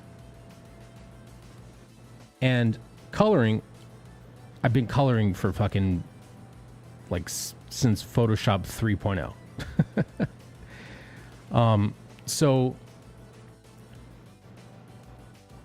But again, my point is, I'm trying to introduce all the colorists to each other. I'm trying to help the community get stronger. I'm trying to help everybody be more equipped to serve the community, serve writers and other artists that need colorists. Because the more colorists we have that are competent and confident, those two things, competent and confident, that can command the language of a colorist, right? If you go out into the world, not just in Comicsgate, but you'll go out into the world and you try to get a gig as a colorist and you don't speak like one, well, it's going to be harder for you. But if you took part in this episode that's coming up and you learned the language of a colorist, you learned what all the terminology and jargon we use, learn what they mean, learn not just what they are, but how to use them, how to speak about them. You now elevate your credibility as a colorist, right? So when someone asks you a direct question, how do you handle ambient light? Oh, well, I use ambient light this way. Or, what is your technique for flatting? Or, what are color separations? Or, that kind of stuff. If you know the answers to those questions and you can speak intelligently with them or about them, your credibility skyrockets. So therefore, if you have high credibility, you're likely to land more jobs. And again, that's the goal here. That's the goal. Strengthen the colorists within Comicsgate to be better equipped, know each other, network with one another, be able to serve the creative teams that exist within Comicsgate at a higher level. So that's the goal. Set up text-to-speech app live and then display that on your screen. If anyone can figure that out, you can. True. I do type very fast. Scotsman's been an artist since he was banished from the minds of more. Yep. This is true. I don't know how you got that information, Bancroft, but you're a shifty bastard. You probably paid someone in a dark alley for that info. I don't know where you got it, but you found me out. Anyway, we managed to squeeze out another 30 minutes.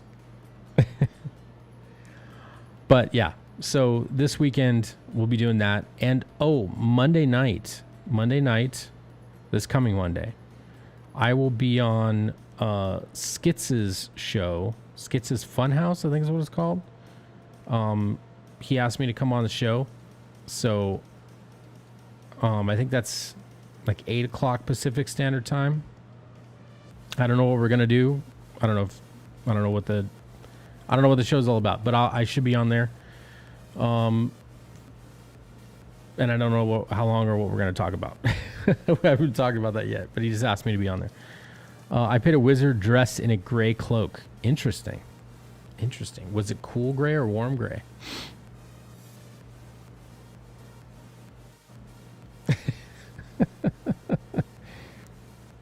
What ambient light value? What if you were to plot that on a linearization strip, what gray sector would that be in? Percentage gray are we talking about here? So I'm talking like a colorist. And a techno geek, I guess. So pretentious. What a pretentious fuckhead I am. Anyway. All right. I'm going to go to bed. I'm going to pay off some 10 coins. There you go. That's for you, chat. Told you sound like an architect from the Matrix. This is true. This is true. I mean, you know, and I know that being really technical and knowing a lot of terminology, that can get really pretentious and, you know, can really conceited, and a lot of people react negatively to that kind of shit. But I literally don't fucking care, because I'm not being that way. It's not my fault that I know a lot of words and that a lot of people don't. It's not my fault. And I'm not going to dumb down my language to make other people feel more comfortable. I say, get on my level, son. Or whatever. Something like that. All right. Good night for real. Appreciate you. That's applause for you guys. Yeah. I'm playing with my soundboard tonight. You know. Don't hate me. And boom goes the dynamite. All right. I'll talk to you guys later. See you tomorrow, tonight, today, whatever. Later on, hours from now. Yeah, we'll do it again. See ya.